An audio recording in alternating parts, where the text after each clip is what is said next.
بسم اللہ الرحمن الرحیم۔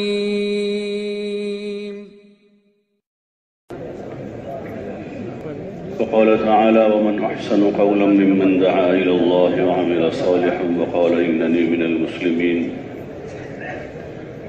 ولا تستوي الحسنة ولا السيئة ادفع بالتي هي أحسن فإذا الذي بينك وبينه عداوة كأنه ولي حميم وما يلقاها إلا الذين صبروا وما يلقاها إلا ذو حظ عظيم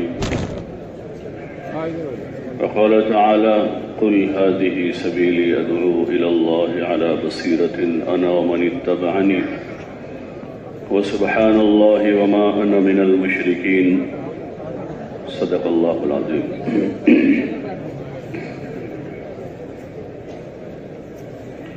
محترم دوستوں اور بزرگوں، اللہ جل جلالہ عمن والہ کا بے انتہا فضل اور اس کا بڑا کرم ہے،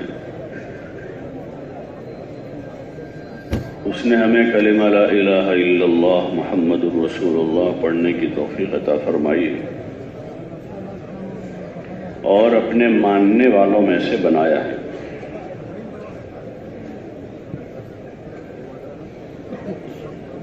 زمین پر یہ اللہ کی ہمارے اوپر بہت بڑی نعمت ہے۔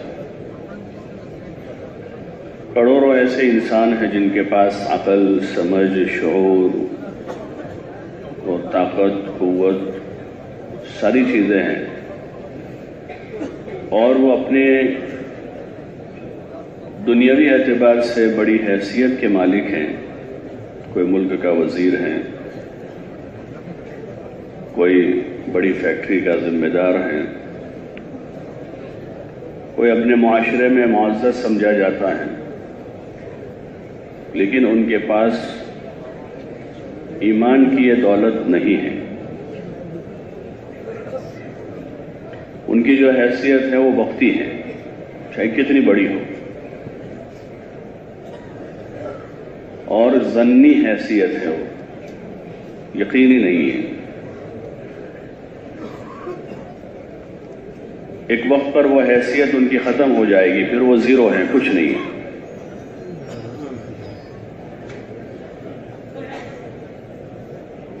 اور ہمیشہ ہمیشہ کے لیے ناکامی ان کے ساتھ لگ جائے گی۔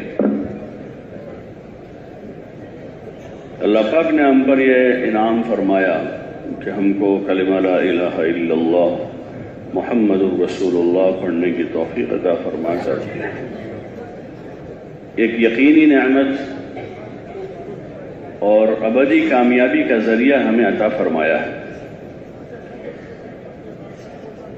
دنیا کی کامیابی کا راز بھی ایمان پر ہے۔ بے ایمان دنیا میں بھی کامیاب نہیں ہو سکتا۔ آخرت کی ابدی کامیابی تو ہے ہی، لیکن دنیا کی جو کامیابی ہے، جو ہر انسان کی اندر کی چاہت ہے کہ میں کامیاب ہو جاؤں، اس چاہت کی تکمیل ہر ایک اپنے اپنے ذرائع میں تلاش کرتا ہے۔ کسان کاشتکاری میں تلاش کر رہا ہے، ملازم ملازمت میں تلاش کر رہا ہے، تاجر تجارت میں تلاش کر رہا ہے، ایک پڑھائی کرنے والا بچہ ہے، اسکول میں کالج میں جا کر وہ وہاں اپنی کامیابی تلاش کر رہا ہے، ایک عورت اپنے حسن و جمال میں اور مال و منال میں تلاش کر رہی ہے کہ مجھے مل گیا تو میں کامیاب ہو گئی۔ لیکن یہ سارا ظن ہے، گمان ہے سب کا، یقینی اور حتمی چیز نہیں ہے۔ اس لیے ہر ایک اپنے اپنے گمان میں زندگی میں کئی مرتبہ فیل ہو جاتے ہیں۔ بڑی امید سے کوئی کام لے کر کھڑے ہوتے ہیں، اور جو اپنے گمان میں انہوں نے کامیابی سمجھی تھی ایسا ہوتا نہیں ہے۔ کاشتکار ایک فصل سے کامیابی سمجھ رہا ہے کہ اس سال کی جو فصل ہوگی وہ فصل ایسی ہوگی، اس کا منافع اتنا زیادہ ہوگا، اور اس نفع سے میں یہ کام کروں گا، یہ کروں گا، یہ کروں گا، ایک پورا پلان ہوتا ہے۔ ایک ظن ہے، آدمی کا ایک گمان ہے. ایک تاجر اپنا مال تجارت میں لگا کر اپنا ایک گمان باندھتا ہے کہ میرا یہ مال سے اتنا بڑھ جائے گا، پھر اس کا یہ ہوگا، اس کا یہ ہوگا. وہ اس کا ایک گمان ہے. ایک پڑھائی کرنے والا لڑکا ہے، اسٹوڈنٹس ہیں، وہ ایک درجے پر پہنچ کر یہ سمجھتا کہ یہ درجہ اگر میں نے پاس کر لیا پھر میں کامیاب ہوں. تو وہ اس درجے پر پہنچ کر وہ اس کا ایک گمان ہے. لاکھوں بچے ملیں گے ایسے جو اپنے اس گمان کے مطابق کامیاب نہیں ہوئے، مارے مارے پھر رہے بیچارے. اس لیے کہ یہ سارے ذرائع جو ہیں وہ ظنی ہیں، یقینی نہیں ہیں. ایمان جو ہے وہ یقینی سبب ہے کامیابی کا. یہ بات طے ہے کہ جس نے کلمہ پڑھا ہے اور کلمے کا حق ادا کیا ہے، کلمے کی جو ذمہ داریاں ہیں وہ پوری کی ہیں، تو وہ اس کی دنیا بننے والی ہے، اس میں کوئی شک نہیں. کلمہ پڑھا ہے اور کلمے کی ذمہ داریاں پوری کی ہیں. من عمل صالحا من ذکر او انثی وہو مؤمن. کلمہ پڑھا ہے اور کلمے کی ذمہ داریاں پوری کر رہا ہے. پھر اللہ آگے وعدہ کر رہا ہے فَلَنُحْيِيَنَّهُ حَيَاةٌ طَيِّبَةٌ، کہ ہم اس کو حیات طیبہ دے دیں گے. اس کے پاس ان نقشوں میں سے کوئی نقشہ نہیں ہے. نہ اس کے پاس وہ صلاحیت ہے کہ کالج جا کر پڑھائی کرے ہو، یا اس میں کھیتی کرنے کے لیے زمین ہی نہیں ہے، اس کے پاس کاشتکاری کے لیے زمین ہی نہیں ہے، تجارت کے لیے اس کے پاس مال نہیں ہے، وزارت کے لیے اس کے پاس کرسی نہیں ہے. لیکن اللہ کی شرطیں پوری کر رہا ہے. ایمان قبول کر لیا ہے، ایمان لے آیا ہے، اور عمل صالح ہے، زندگی میں نیک اعمال ہیں جس کا ہر مسلمان سے مطالبہ ہے. ایمان کے بعد جو مطالبہ شروع ہوتا ہے وہ عمل صالح کا ہے کہ نیک کام کرے، اچھے کام کرے. اور اچھے کام ہزاروں ہیں دنیا میں. 24 گھنٹے آدمی اچھے کام کر سکتا ہے. تو پھر اس کے لیے اللہ کا وعدہ حتمی ہے، یقینی ہے کہ ان کو اللہ پاک کامیاب کر دے گا. ان کی کامیابی کو کوئی طاقت نہیں روک سکتی، دنیا کی کوئی طاقت نہیں روک سکتی. بگڑنے کے نقشوں میں ان کی بن جائے گی، ذلت کے نقشوں میں خدا انہیں عزت دے دے گا، ناکامی کے نقشوں میں اللہ کامیاب کر دے گا. جیسے تمام انبیاء علیہ السلام کی جو تاریخ ہے، ان کے جو واقعات ہیں، اس میں یہی ہے. اور انبیاء علیہ السلام کے ماننے والے، ان کے جو واقعات ہیں کلام پاک میں، اور حضور علیہ السلام کے ساتھ صحابہ کے جو قصص ہیں، اس میں یہی ہے کہ ظاہری نقشے ان کے پاس نہیں تھے، ظاہری اسباب ان کے پاس کم تھے، قلت اسباب کے ساتھ ایمان اور عمل کی طاقت سے اللہ نے ان کو دنیا میں چمکایا ہے. یہ پیغام اللہ کا ہے کہ دنیا میں چمکنے کا ذریعہ جو ہے وہ ایمان اور عمل کی طاقت ہے، صورت نہیں خالی کہ اس کی طاقت تیار ہو. ایمانی طاقت اور عمل میں ایک طاقت ہے. جب وہ اپنی حقیقت تک پہنچتا ہے عمل، تو اس میں طاقت پیدا ہوتی ہے. جیسے کہ ہوا میں طاقت ہے، پانی میں ایک طاقت ہے، چیزوں کی ایک طاقت کو لوگوں نے تسلیم کیا ہے، ایسے اعمال کی طاقت ہے. جب وہ اپنی حقیقت کے ساتھ وجود میں آتا ہے تو وہ اپنا اثر ظاہر کرتا ہے، عمل کامیابی کی شکل میں. اس سے کامیابیاں ظاہر ہوتی ہے پھر انسانی زندگیوں میں. حضور علیہ السلام نے جب یہ آواز لگائی ہے ایمان کی، تو کوئی نہیں تھا آپ کے ساتھ کوئی نہیں تھا. وہی نظریں دوسری طرف تھی سب کی. جو معبودان باطلہ کی عبادت کرنے والے تھے ان کی نظر اپنے معبودوں پر تھی، اور جو دنیا کے اسباب کے ساتھ زندگی گزار رہے تھے ان کی نظر اپنے اسباب پر تھی. حضور علیہ السلام نے ایسے ماحول میں آواز لگائی اور لوگوں سے کہا قولوا لا الہ الا اللہ تفلحوا، کہ لا الہ الا اللہ کہہ لو کامیاب ہو جاؤ. لا الہ الا اللہ کا اقرار کر لو، اس کو تسلیم کر لو، اس کلمے کو دل کی گہرائیوں میں اتار لو. یہی کامیابی کا کلمہ ہے. پوری قوت کے ساتھ آپ نے بات کہی، لیکن لوگوں کے قلوب جو ہیں وہ الجھے ہوئے تھے ادھر ادھر. دماغوں پر جو ہے وہ دوسری چیزیں سوار تھی، اور دلوں میں جو ہے اللہ کا غیر بسا ہوا تھا، اندر بسا ہوا تھا. تو اس لیے بات سمجھ میں نہیں آئی. پیچھے انبیاء علیہ السلام کے واقعات دیکھتے ہیں، اس میں بھی یہی کہ جب انبیاء علیہ السلام اپنے قوموں کو اس کلمے کی طرف بلاتے تھے تو لوگوں کو بات سمجھ میں نہیں آتی، اس لیے وہ منکر ہو جاتے تھے، انکار کرتے تھے. نبیوں کی صداقت ان کے سامنے مسلم ہوتی تھی کہ سچے ہیں، لیکن جب یہ بات کرتے تھے تو وہ اس بات کا انکار کر دیتے تھے، اس لیے کہ دلوں کا رجحان بٹا ہوا ہوتا تھا. ہر زمانے میں مختلف قسم کی چیزیں اور اسباب انسانوں کو اپنی طرف متوجہ کرنے والی دنیا میں ہوتی ہیں، اس لیے کہ دنیا دارالامتحان ہے. یہاں یہ آزمائش ہے سب کی،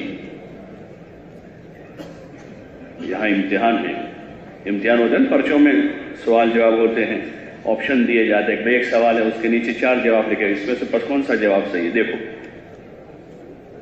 پہلے نمبر کا، دوسرے نمبر کا، تیسرے نمبر کا، چوتھے نمبر کا، 5ویں نمبر کا. اس میں سے ایک سلیکٹ کرتے ہیں کہ یہ پہلے نمبر والا یا تیسرے نمبر والا کہ یہ صحیح ہے. ایسے سارے لوگوں کے سامنے نقشے پھیلے ہوئے ہیں. کوئی کہیں کامیابی کو دیکھ رہا ہے، کوئی کہیں دیکھ رہا ہے، کوئی کہیں دیکھ رہا ہے. لیکن جن کے پاس ایمان کی بصیرت ہے، جن کے دلوں میں اندر اللہ اترا ہوا ہے، ان کو کامیابی ایمان نہیں دکھے گی.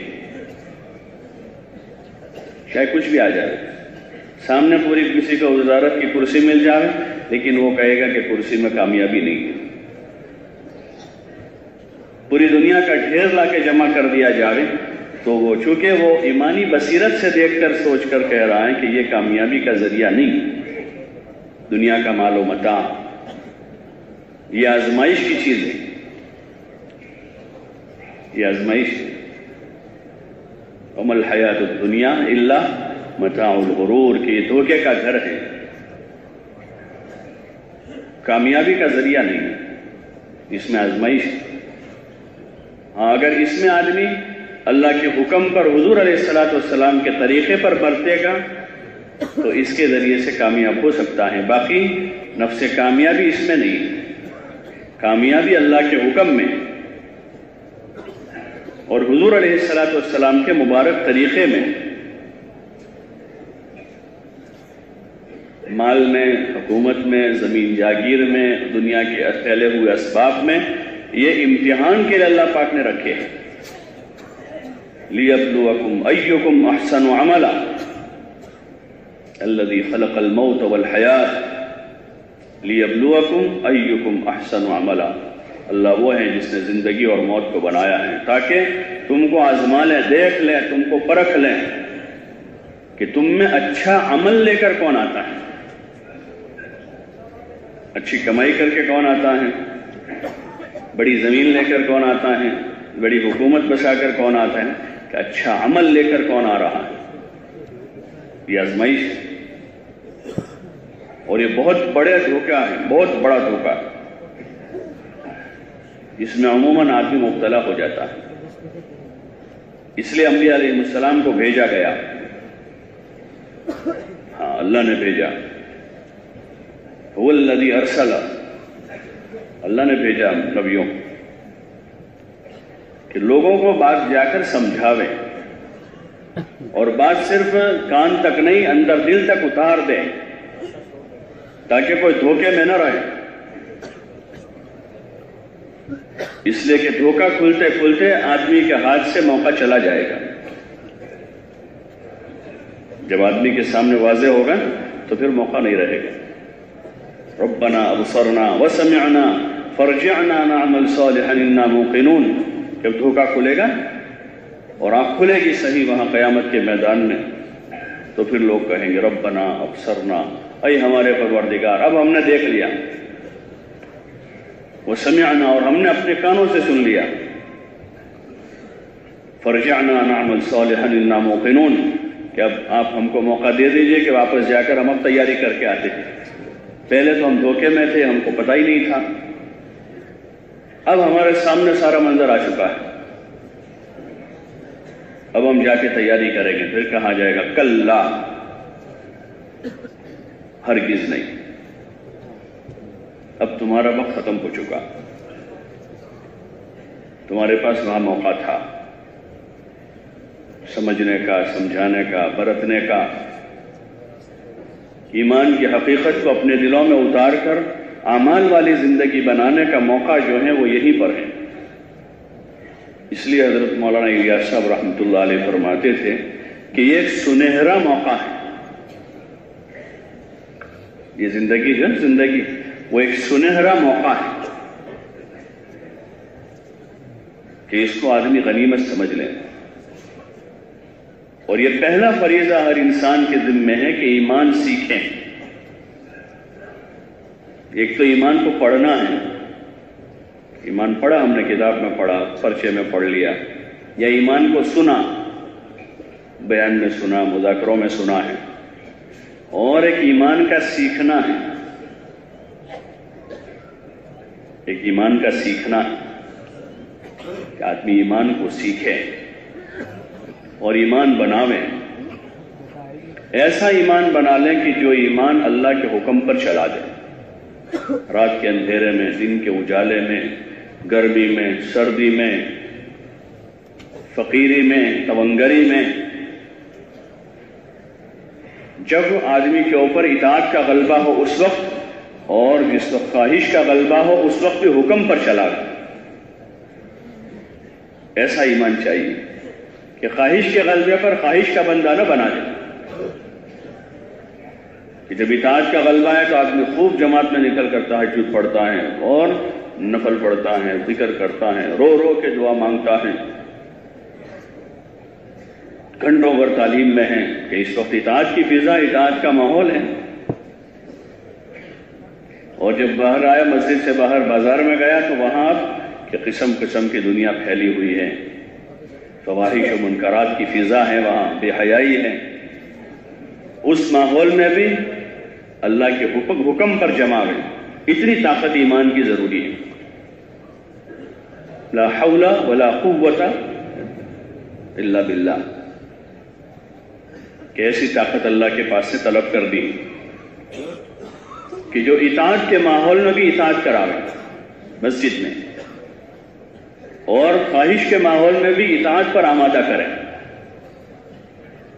یہ طاقت ایمان والے کے پاس ہوتی ہے، سب کے پاس نہیں ہوتی.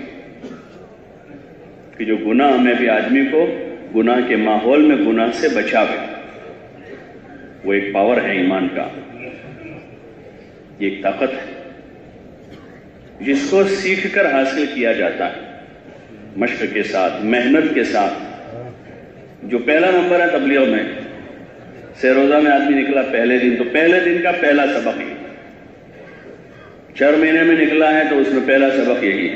سال میں ہے اس کے لیے بھی پہلا سبق یہی ہے کہ ایمانی طاقت آدمی بناوے. اس حیثیت سے دیکھیں، بہت بڑا کام ہے،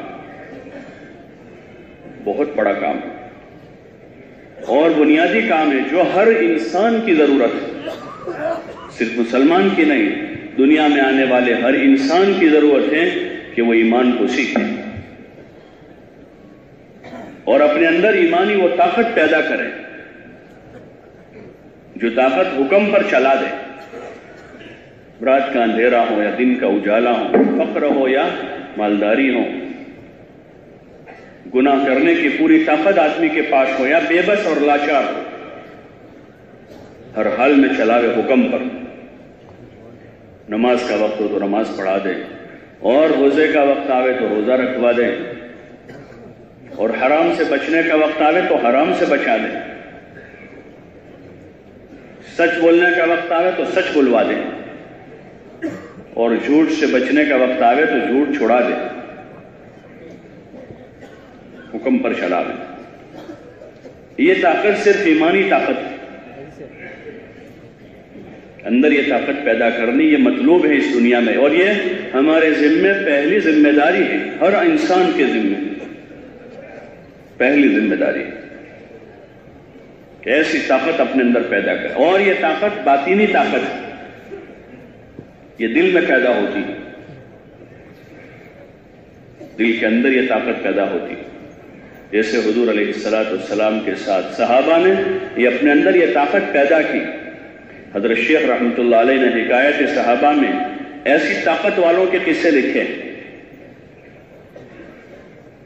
حید بلال کا قصہ لکھا ہے کہ سارے ان پر ٹوٹ پڑتے تھے. احد احد وہ اندر سے بول رہے ہیں کہ اندر طاقت مضبوط ہے، تو جسم پر ایذا اتنی محسوس نہیں ہو رہی کہ ان کو کتنا پریشان کیا جا رہا، آنکھ کے انگاروں پر لٹایا جا رہا ہے، لیکن اندر کی طاقت مضبوط ہے کہ احد احد. حضرت خباب بن الارت کے واقعات ہیں اور آل یاسر کے قصے ہیں، حضرت عمار اور ان کے خاندان کے، جن کو سخت صعوبتیں برداشت کرنی پڑی اسلام کے خاطر. پورا خاندان جو ایک ساتھ مبتلا ہوا وہ آل یاسر ہے. حضور علیہ السلام وہاں سے گزرتے تو آپ کی آنکھوں میں آنسو آ جاتے ان کی تکلیف دیکھ کر، اور آپ فرماتے تھے صبرن یا آل یاسر، صبرن یا آل یاسر ان موعدکم الجنہ، کہ آل یاسر تم صبر کرو، ہمارا تمہارا وعدہ جنت کا ہے، ہمارا تمہارا وعدہ جنت کا ہے. یہاں دنیا کی کسی چیز کا سودا نہیں ہے، یہاں سیدھا سودا کہاں کا ہے؟ جنت کا ہے. ہاں باقی رہا مسئلہ دنیا کی زندگی گزارنے کا، تو وہ تو اس کی دین کی اور احکام کی ایسی برکتیں ظاہر ہوگی کہ یہ مسافرت کے دن ہیں، سفر کے دن ہے. یہ دنیا کی جو زندگی ہے وہ ایک مسافر کی طرح ہے. کن فی الدنیا کأنک غریب او عابر سبیل، کہ دنیا میں اس طرح زندگی گزار لے جیسے کوئی مسافر ہے، کوئی اجنبی آدمی ہے، کسی اجنبی ملک میں ہے، ایئرپورٹ پر ٹھہرا ہوا ہے، 24 گھنٹے فلائٹ کے انتظار میں ہے، ایک دن 2 دن کے انتظار میں ہے، وہ اس کو آگے بڑھ جانا ہے. تو اس کو تو تھوڑی لیٹنے کی جگہ مل جائے گا کہیں کرسی کے نیچے بھی تو وہ راضی ہو جاتا ہے اس پر. ارے ہوتا ہے نا ایک مسافر کو کہیں بستر، جیسے ابھی مسافر ہیں سب، جس کو جہاں جگہ مل گئی سب راضی ہیں. کسی کو باہر ملے تو وہاں راضی ہے، وہ کسی کو چھت پر ملی، کسی کو نیچے ہے، کسی کو مسجد کی سیڑھیوں پر ملی ہیں تو وہاں راضی ہو. 2 دن تو رہنا ہے اور کیا کرنا ہے، 4 دن گزارنے ہیں اور کیا ہے. دعا ہو جائے گی پھر چلے جائیں گے گھر، اس پر گزارا کر لیتا ہر ایک. کھانا پورا نہ ملے کوئی حرج نہیں، تھوڑا سا گزارے کا مل گیا ہے. ایسے دنیا گزارے کی جگہ ہے، قیام کی جگہ نہیں ہے. قیام کی جگہ جنت. حضور علیہ السلام اسی کا وعدہ کرتے تھے ہر ایک.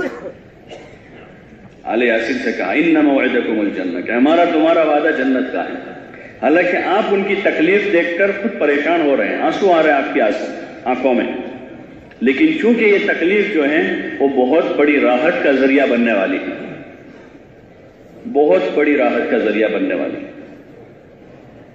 جیسے عورت کو حمل ہے، اس حمل میں بڑی تکلیفیں ہیں، کتنے حالات سے گزرتی ہے وہ، اور پھر جب زچگی کا وقت ہے، بچہ جننے کا جب وقت آ رہا ہے تو اس وقت کتنی سخت پریشانی ہے.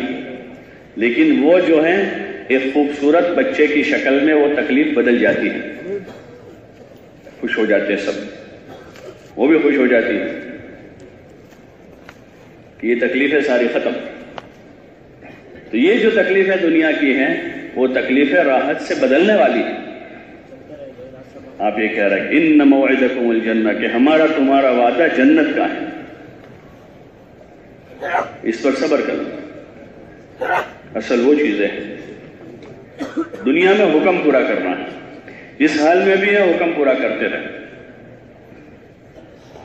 لوگ دنیا میں اپنے اپنوں کے جن کو انہوں نے بڑا بنایا ہے، جس نے جس کو بنایا، کسی نے دادا کو، کسی نے ابا کو، کسی نے اپنے باس کو، کسی نے اپنے افسر کو، کسی نے اپنے حکمران کو، جس کو بھی اپنا بڑا بنایا ہے اس کے حکم پورا کرنے میں لوگ تکلیفیں اٹھا رہے ہیں. ایسا نہیں ہے. جس کو بڑا بنایا اس کو خوش کرنے کے خاطر لوگ بڑی تکلیفیں برداشت کر رہے ہیں. حضور علیہ السلام نے تعلیم دی کہ اللہ کو اپنا بڑا بنا لو. کس کو بڑا بنا لے؟ اللہ کو بڑا بنا لے. اب اس کا حکم پورے کرنے کے خاطر جو تکلیف آئے گی وہ تکلیف آسان ہے کہ اللہ کو ہم نے بڑا بنایا ہے، وہی بڑا ہے اور حقیقت بھی وہی ہے. ہم بناوے نہ بناوے حقیقت تو وہی ہے، اللہ ہی بڑا ہے. ساری بڑائی اسی کو زیب. اللہ اکبر اللہ اکبر. اللہ سب سے بڑا ہے. اس بات کا یقین دل کی گہرائیوں میں جب اترے گا تو پھر اس اللہ کے حکم پر مر مٹنا آسان ہے. پھر اس اللہ کے حکم پر جان دینا آسان ہے. اس اللہ کے حکم پر خواہشات کو توڑنا آسان ہے. اس اللہ کے حکم پر پھر اپنی ساری حاجتوں ضرورتوں کو پیچھے کر کے اس کا حکم پورا کرنا آسان ہو جائے گا. یہ ایمان کا تقاضا ہے کہ حکم پر زندگی آ جائے. ہر حال میں اللہ کا حکم سب سے اوپر رہے. اور اللہ پاک نے اپنا حکم پورا کرنے کا طریقہ سمجھایا انسانوں کو حضرت محمد الرسول اللہ صلی اللہ علیہ وسلم کے ذریعے سے. اس لیے کہ ہر ایک کی سمجھ الگ الگ ہے. اگر خالی حکم دے دیتا تو پتہ نہیں اس حکم کا کیا حل بنتا. خالی حکم دیتا تو پتہ نہیں اس کی کیا گت بن جاتی. کوئی کس طرح کرتا، کوئی کس طرح کرتا، کوئی کس طرح کرتا. اللہ پاک نے حضور علیہ السلام کو نمونے کے طور پر پیش کیا ہے. ہاں، آپ کو نمونہ بنا کر بھیجا.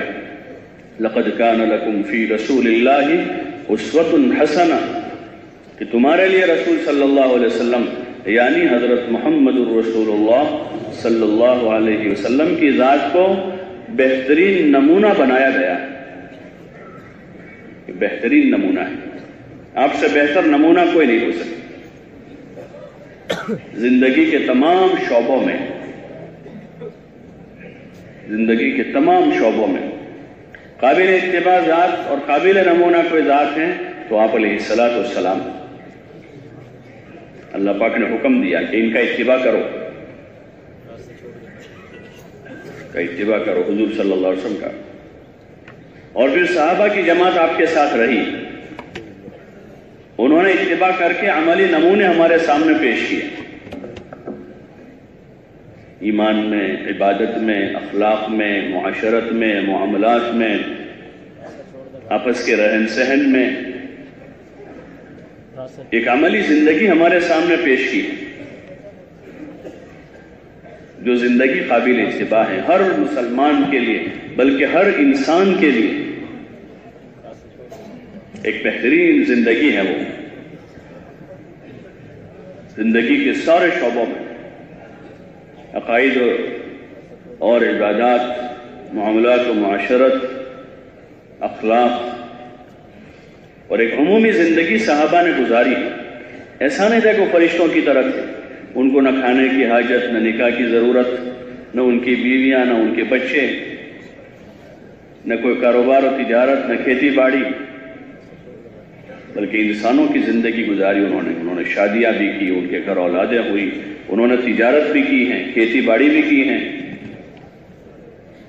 ایک معاشرتی زندگی گزاری ہے. انہوں نے نکاح بھی ہوئے، ان کے وہاں جنازے بھی اٹھے. ایک عملی زندگی ہوئی. اور پھر آگے جا کر ایک مستقل نظام قائم ہوا، خلافت کا دور ہے پورا، ہے جو ابوبکر رضی اللہ عنہ کی خلافت ہے، جو عمر رضی اللہ عنہ کی، اور اسلام دنیا کے ملکوں تک پہنچا اور ایک نظام قائم ہوا جس نظام میں تمام زندگی کے شعبوں سے متعلق پوری مکمل رہبری اور ایک عملی سیمپل، خالی فلسفہ نہیں ہے وہ، خالی فلسفہ ایک عملی سیمپل ہے کہ پوری دنیا میں امن کی فضائیں قائم ہوئی، پوری دنیا میں انسانوں کے حقوق ادا ہو رہے ہیں، انسان تو انسان، جانوروں کے حق ادا ہوئے، ہے جو عمر رضی اللہ عنہ کہتے تھے کہ دجلہ کے کنارے اگر کوئی کتا بھوکا مرتا ہے تو اس کا ذمہ دار میں ہوں۔ ایسا نظام قائم ہوا، نظام عدل دنیا میں قائم ہوا، اور حقوق ایسے ادا ہوئے کہ کوئی زکوٰۃ لینے والا نہیں رہا۔ خالی فلسفہ نہیں ہے، وہ ایک عملی زندگی ہے۔ اس محنت کے راستے سے چاہا جا رہا ہے کہ حضور والی مبارک زندگی جو ہے ہر مسلمان سیکھیں، جو جس سطح پر ہے، جو جہاں ہے، ملازم اپنی ملازمت میں وہ زندگی سیکھیں، اور کاشتکار اپنی کاشتکاری میں وہ زندگی سیکھے کہ انصار جو مدینہ کے رہنے والے تھے ان میں بڑی تعداد کاشتکاروں کی تھی، انہوں نے کھیتی باڑی کے ساتھ دین پر عمل کیا، تو وہ کس طرح انہوں نے زندگی گزاری۔ مہاجر تجارت پیشہ تھے تو تاجروں کے لیے نمونہ ہے ان میں، اور پھر بعد میں جا کر جو نظام قائم ہوا تو اس میں بس صحابہ جو ہے گورنر بن کر گئے دنیا کے ملکوں میں، اور نظام انہوں نے چلایا دنیا کا۔ تو گورنروں کے لیے، وزیروں کے لیے، ملازموں کے لیے، مردوں کے لیے، عورتوں کے لیے، مالداروں کے لیے، فقراء کے لیے، زندگی کے تمام شعبوں سے متعلق جو افراد، جو مرد عورتیں ہیں، ان سب کے لیے بہترین رہبری ہے، بہترین رہبری ہے۔ یہ حکایت صحابہ اسی لیے لکھوائی گئی کہ لوگوں کے سامنے وہ زندگی آ گئی، ان مبارک ہستیوں کی زندگی ہے جنہوں نے دین کو اپنایا، اپنے سینے سے لگایا، دین کا استقبال کیا، اور خوشی اور رغبت سے انہوں نے اپنے دین پر عمل کر کے دنیا کے وہ کامیاب انسان بنے، دنیا کے کامیاب انسان بنے۔ کسی جگہ تو اللہ ان کی شان میں کہہ رہا ہے کہ یہ مرد ہے، مرد، یہ ہے مرد، رجال لا تلہیہم تجارت ولا بیع عن ذکر اللہ وإقام الصلاۃ وإیتاء الزکاۃ۔ یہ مرد ہیں کہ ان کی خرید و فروخت، ان کی تجارت ان کو نماز قائم کرنے سے اور اللہ کی ذکر سے غافل نہیں کرتی۔ مردوں کی علامت یہ، مرد کون ہے؟ کہ یہ مرد ہیں، رجال لا تلہیہم تجارت ولا بیع عن ذکر اللہ، کہ ان کی تجارت و خرید و فروخت ان کو اللہ کے ذکر سے غافل نہیں کرتی، کہ تجارت کرتے ہوئے بھی اللہ سے غافل نہیں، ترازو ہاتھ میں پکڑے ہوئے دھیان اللہ کا ہے، یہ گاہک کو اپنا سامان بتا رہے ہیں لیکن اللہ کے دھیان کے ساتھ بتا رہے ہیں کہ میرا اللہ مجھے دیکھ رہا ہے، وہ عالم الغیب ہے۔ یہ گاہک عالم الغیب نہیں ہے، وہ تو بندہ ہے، لیکن میرے اوپر جو طاقت ہے وہ عالم الغیب ہے، اللہ کے ذکر سے، یعنی اللہ کی اطاعت سے غافل نہیں کرتا۔ وإقام الصلاۃ، اور نماز قائم کرنے سے معنی نہیں ہے خالی نماز پڑھتے نہیں تھے وہ، بلکہ نماز قائم کرتے تھے۔ ہم لوگ پڑھ لیتے، تاجر آدمی وہ مسجد نہیں تو وہ مسجد، جماعت کے ساتھ نہیں تو بغیر جماعت کے، ابھی نہیں تو کبھی پڑھ لیتا ہے وہ، اقامت صلاۃ نہیں، وقت کی پابندی کے ساتھ مسجد جا کر باجماعت ادا کرنے کا نام اقامت ہے۔ مؤذن صاحب کہہ رہے ہیں قد قامت الصلاۃ، قد قامت الصلاۃ، اب قائم ہو رہی ہے، تو اس وقت وہ دکان میں ہے، یہاں ہو رہا ہے کوئی نماز قائم ہو رہے، آ جاؤ۔ صحابہ کی شان میں اللہ پاک یہ فرما رہے ہیں وإقام الصلاۃ، کہ نماز قائم کرنے سے ان کی تجارت، ان کی خرید و فروخت، ان کے مشاغل ان کو مانے نہیں، یہ نماز قائم کرنے والے لوگ ہیں۔ وَإِيتَاءِ الزَّکَاۃ، اور ان کے یہ مشغلے اور ان کے کاروبار میں ان کا انویسٹ، پیسہ لگانا، ان کو زکوٰۃ دینے سے مانے نہیں، خوشی اور رغبت زکوٰۃ ادا کرتے ہیں، وہ اللہ کا حکم سمجھ کر شوق سے دے رہے ہیں اللہ کے بندوں کو،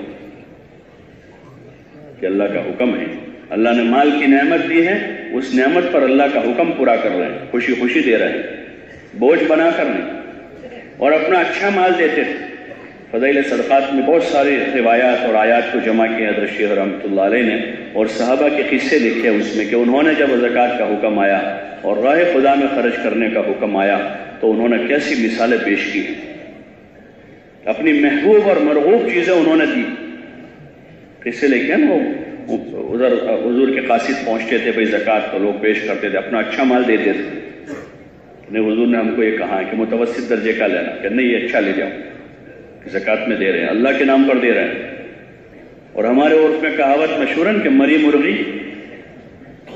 مرغی اللہ کے نام، مرغی مر گئی، اپنا انڈا آئے گا اس کا نہ کھا سکتے اس کو، تو آدمی تلاش کرتا ہے بھائی کوئی فقیر مل جائے تو اس کو اللہ کے نام پر دے دے، یعنی اپنے تو کسی کام کی رہی نہیں، وہ نہ وہ انڈا دے سکتی ہے نہ کھانے میں کام آ سکتی ہے، تو کیا کریں کہ کسی کو اللہ کے نام پر دے دو اس، اور وہاں وہ تلاش کر رہا ہے۔ حضور کا قاصد جو ہے وہ متوسط درجے کا تھا کہ بھلے متوسط نہ یہ اعلیٰ لے جاؤ، ہم خوشی سے دے رہے ہیں، جاؤ، اور اللہ کی رضا اس میں تلاش کر رہے ہیں کہ اللہ راضی ہو جائے۔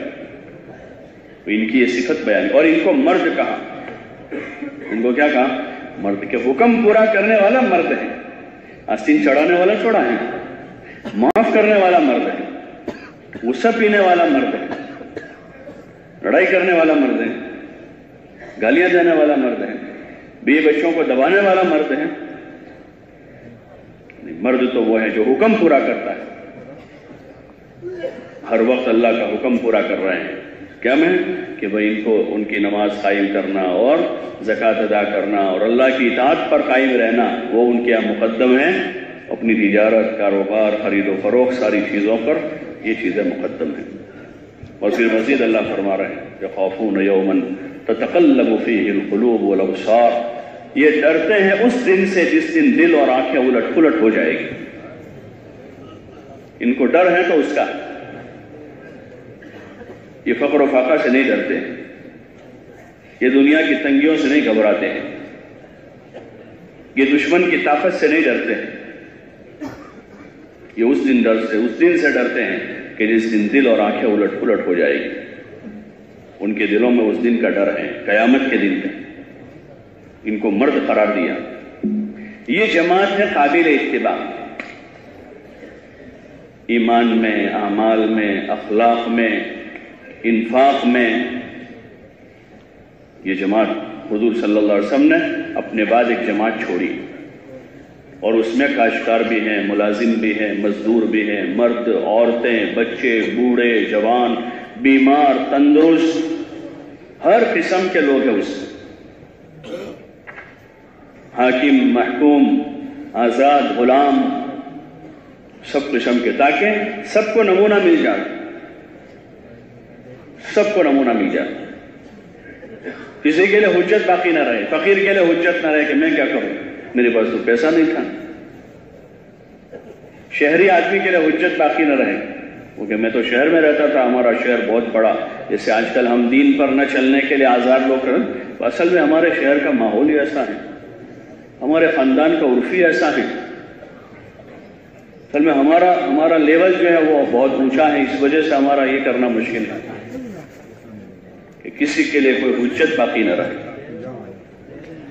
ایک عام زندگی کے لیے نمونے چھوڑے آپ علیہ السلام نے کہ حکم پر چلنے والے یہ لوگ ہیں، اور کامیابی اسی راستے پر ہے، باقی سب ظنی چیزیں ہیں، ظن ہے، گمان ہے، کامیابی کا راستہ، اور کامیابی کے لیے اعمال دی، اعمال جو مقصد زندگی، کامیابی کے لیے اعمال دے، جن اعمال کے ذریعے سے انسان پروان چڑھیں گے، بغیر عمل کے کامیابی نہیں، اور زندگی کا مقصد اس کو قرار دیا. وما خلقت الجن والانس الا لیعبدون، کہ ہم نے جنات و انسان کو صرف اور صرف اپنی عبادت کے واسطے پیدا کیا. اللہ پاک نے اعمال دیے اور اس میں بڑا عمل نماز بنا کر دیا. کامیابی کا بڑا ذریعہ نماز. اعمال میں سب سے اہم عمل ہے جو عمر کا خط ہے اور اپنے عمال کے ناموں پر جو خط لکھا کہ میرے نزدیک سب سے محترم بشان عمل نماز ہے،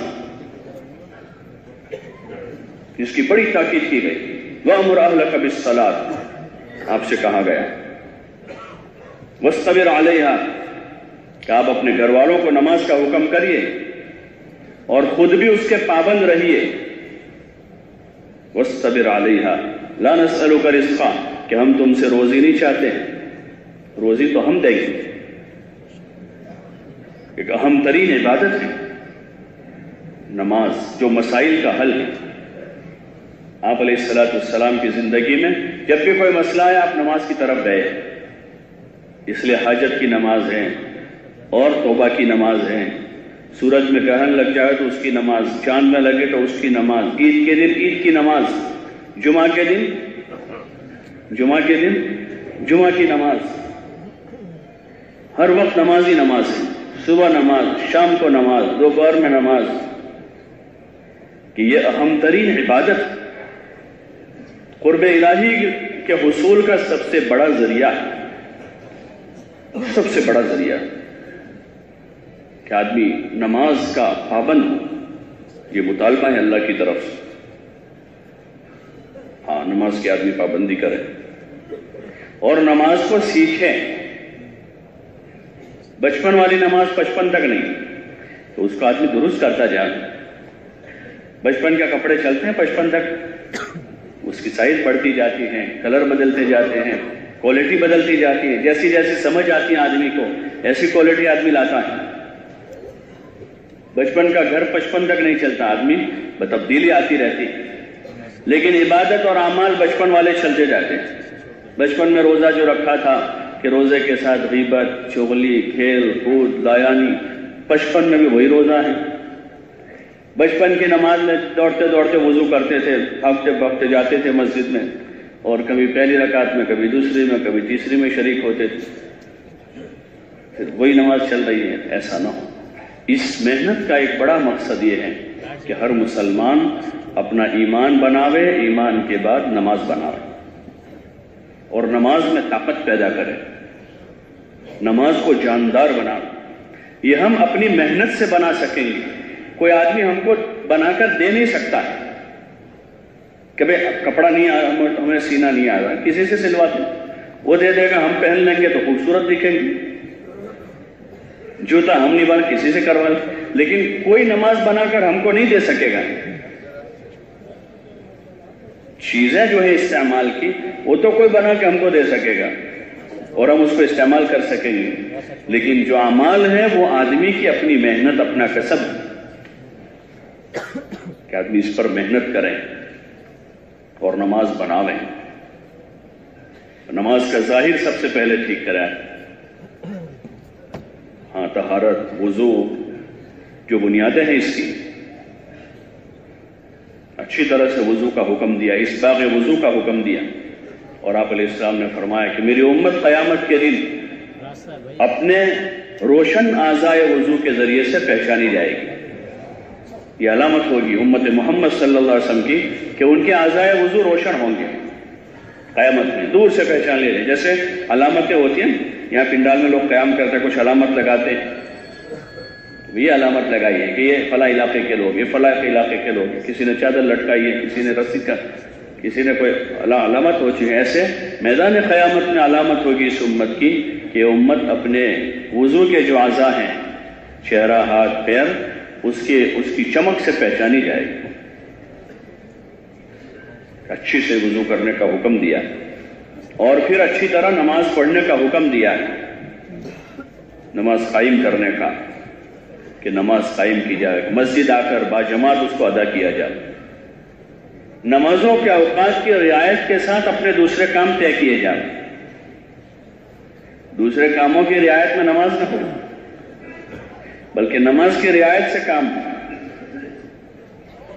ہاں، جس دن یہ امت اس کا تہیہ کرے گی تو پھر اللہ پاک اس نماز کی برکت سے اسباب میں آسانیاں پیدا کرے گا۔ اس وقت جو مشکلیں ہیں، تاجر کہہ کے کیا کر رہے ہیں، دکان کا وقت ہے، ملازم کہہ رہے ہیں چھٹی نہیں مل رہی ہے، لڑکے کہہ رہے ہیں کہ اسکول کا وقت ہے۔ کیوں ایسا ہوا کہ ہم نے نماز کو وہ اہمیت نہیں دی تو اللہ نے الجھا دیا۔ جس دن نماز کو اہمیت دی جائے گی تو نماز کی وجہ سے زندگی کے کاموں میں برکت کا ظہور ہوگا۔ ہاں، برکتوں کا ظہور ہوگا، زندگیوں میں برکت ہوگی۔ بڑی برکت کا ذریعہ ہے نماز۔ روزیوں میں برکت ہوگی،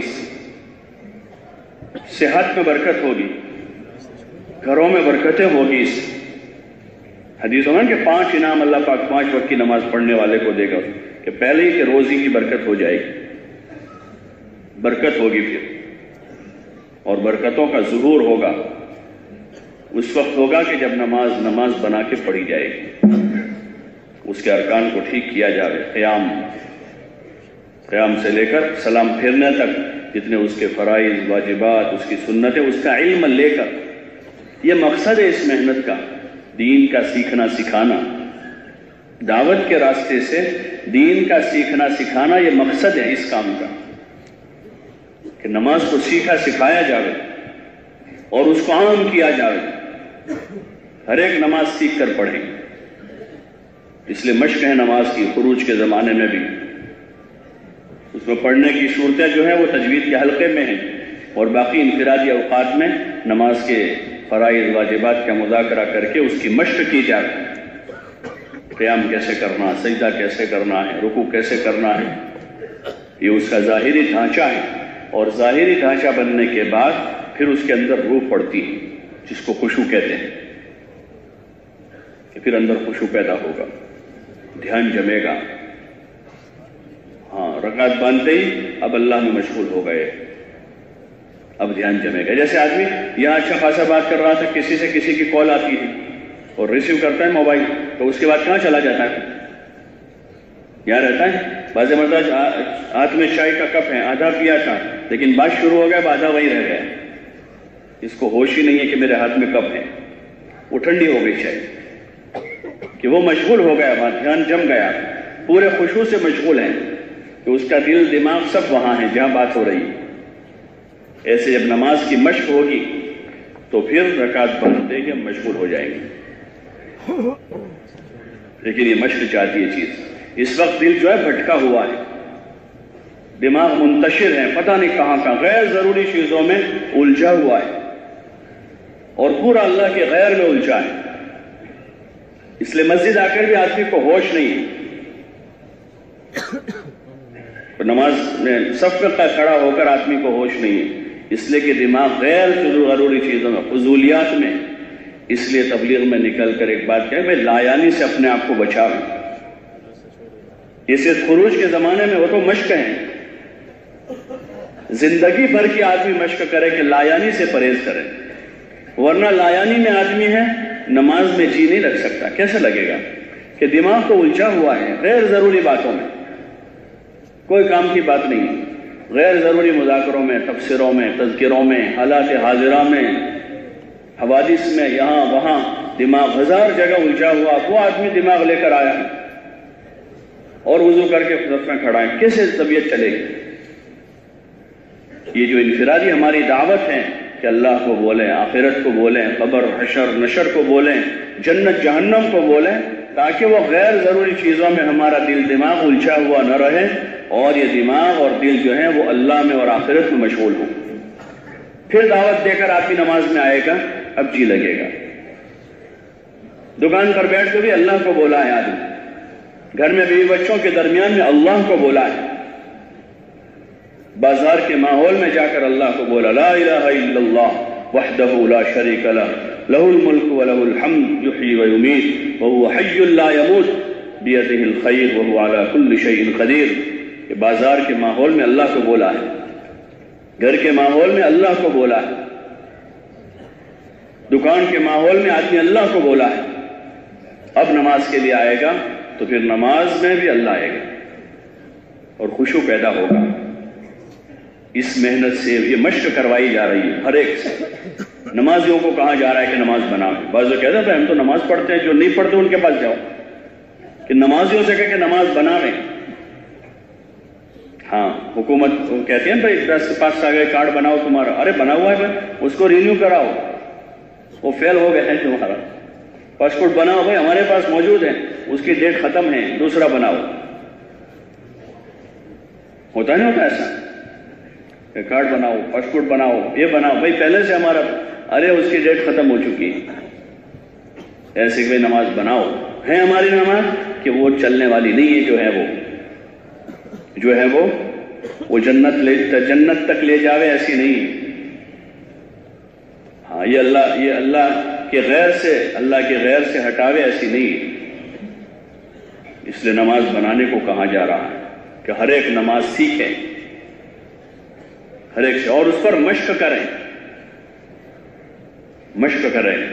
جیسے دنیا کی جو چیزیں جس کو سمجھ میں آئی ہیں اس پر لوگ مشق کرتے ہیں. کار چلانے والے کار چلانے کی مشق کے اچھے ڈرائیور بن جاتے. دکاندار دکانداری کی مشق کرواتے ہیں بچوں کو کہ اچھا تاجر بن جائے. ڈاکٹر 5 سال کی اپنی تعلیم پوری کرنے کے بعد کسی ہاسپٹل میں جوائن کرتے ہیں کہ اچھے ڈاکٹر بن جائے. ڈاکٹر تو بن گئے ہیں, لیکن 1 سال 2 سال 3 سال 4 سال کسی ماہر کے ساتھ رہ کر اپنے اس فن میں مہارت حاصل کریں تو اس میں کسی کو عار نہیں, کسی کو عیب نہیں, کسی کو اشکال نہیں, کسی کو اعتراض نہیں, نہ جانے والے کو نہ اس کے ماں باپ کو کہ نہیں برابر ہے, اس کی پریکٹس ہو جائے. لیکن نماز کی مشق کی بات آتی ہے تو ہر ایک ہم تو 5 وقت کی پڑھتے ہیں. اس محنت میں جو نماز بنانے کا جو مطلب یہ ہے کہ ہر مسلمان ایسی نماز بناوے جیسی نماز اللہ چاہتا ہے, جیسی نماز حضور علیہ السلام نے پڑھ کر بتائی, اور آپ نے فرمایا صلو کما رأیتمونی اصلی, ایسی نماز پڑھو جیسے تم مجھے نماز پڑھتے دیکھ رہے ہو. حضور والی نماز, آپ جیسی نماز کی مشق کر دی. ہم کیفیت کے اعتبار سے اس نماز تک نہیں پہنچ سکتے جو نماز آپ نے پڑھی, لیکن ہم اس نیت سے چلتے رہیں گے, سیکھتے رہیں گے تو اللہ پاک ہمیں وہ نماز پڑھنے والوں کے ساتھ قیامت میں کھڑا کر دے گا. جیسے دنیا میں بہت سارے بڑے بڑے مالدار ہیں, ایک چھوٹے بیپاری کو پتا ہے کہ میں موت تک محنت کروں گا, وہاں تک نہیں پہنچ سکتا, لیکن وہ اپنی تجارت میں محنت کر کے روزانہ مال بڑھاتا ہے, وہ وہاں تک تو نہیں پہنچ پاتا. اس کو خود کو بھی پتا ہے کہ اس کے پاس جتنا ہے میں نہیں کما سکتا, لیکن وہ اپنے اس مال میں اور بڑھانے کی کوشش کرتا رہتا ہے. ایسے حضور علیہ السلام والی نماز سیکھنے کی محنت کرنی ہے, یہ اس کام کا مقصد ہے, اور اسی کی دعوت دینی, پوری امت کو اس کی دعوت دینی کہ ہر ایک حضور والی نماز کی مشق کرے, سہولت والی نماز کی نہیں. سہولت والی نماز کی دعوت نہیں دینی بھئی جیسی ویسی پڑھ لو, ایک مرتبہ شروع کر دو, جیسی ویسی نہیں. ہم جس نیت کے ساتھ جس چیز کی دعوت دیں گے وہ چیز دنیا میں چلے گی. حضور والی نماز کی بات کریں گے, اس نماز کے بارے میں آپ نے فرمایا صلو کما رأیتمونی اصلی, ہر مسلمان سے اسی کا مطالبہ ہے, فقیر سے بھی امیر سے بھی سب سے اس کا مطالبہ ہے کہ حضور والی نماز بناؤ. وہی نماز بارگاہ خداوندی میں قابل قبول ہے, وہ نماز قبولیت کا راستہ دیکھے ہوئے ہے, وہ نماز قبولیت کا راستہ دیکھے ہوئے ہے. اگر وہ جائے گی تو قبول ہو ہی جائے گی, اور اس کے علاوہ کی نماز ہے تو وہ اس کی کوئی گارنٹی نہیں. اس لیے کوشش ہماری یہ ہو کہ نماز کو اچھی طرح سے بنانا ہے, اس کے فضائل کے استحضار کے ساتھ کہ نماز پڑھنا ہی ایک بہت بڑا کام ہے. ایک تصور یہ ہے کہ ہم تو بہت بیزی آدمی ہیں, بہت مشغول, کہ نماز پڑھنا ہی ایک بڑا کام ہے, وہ تجارت سے بڑا کام ہے, وہ ملازمت اور کاشتکاری سے بڑا کام ہے. جو مقصد حیات ہیں اللہ پاک نے جس مقصد کے خاطر بھیجا, ان مقاصد میں سے ایک بڑا مقصد ہے کہ ہم اللہ کی زمین پر نماز قائم کریں. یہ بہت بڑا کام ہے کہ ہر مسلمان جو ہے وہ نماز کے وقت میں اپنے سارے کام کاج کاروبار کو چھوڑ کر مسجد کی طرف آوے, کہ ہر ایک مسجد کی طرف آوے. جیسے حاجتوں کے وقت لوگ اپنا کام چھوڑ کے حاجت پوری کرنے جاتے ہیں، جو حاجت پیش آتی ہے آدمی کو، جس قسم کی حاجت ہے، تو ہر ایک کام چھوڑ کے حاجت کی طرف جاتا ہے۔ رات کو ہر آدمی جو ہے اپنا کام چھوڑ کے آرام کی طرف جاتا ہے، اپنا کام چھوڑ دیتا ہے۔ حاجت کی طرف جانے والے حاجت کی طرف جاتے ہیں، آرام کی طرف جانے والے آرام کی طرف جاتے ہیں۔ ایسے ہر مسلمان اپنے جس مشغلے میں مشغول ہے، نماز کا وقت ہو تو نماز چھوڑ وہ اپنا مشغلہ چھوڑ کر نماز کی طرف جا رہا ہو۔ مشاغل عذر نہ بن جائے، وہ مقصد حیات نہیں ہے۔ مشاغل جو ہے وہ ضرورت زندگی، مقصد زندگی نماز و عبادت ہے کہ عبادت کی طرف آدمی آ جائے۔ رمضان ہے، روزے کی طرف آ جائے۔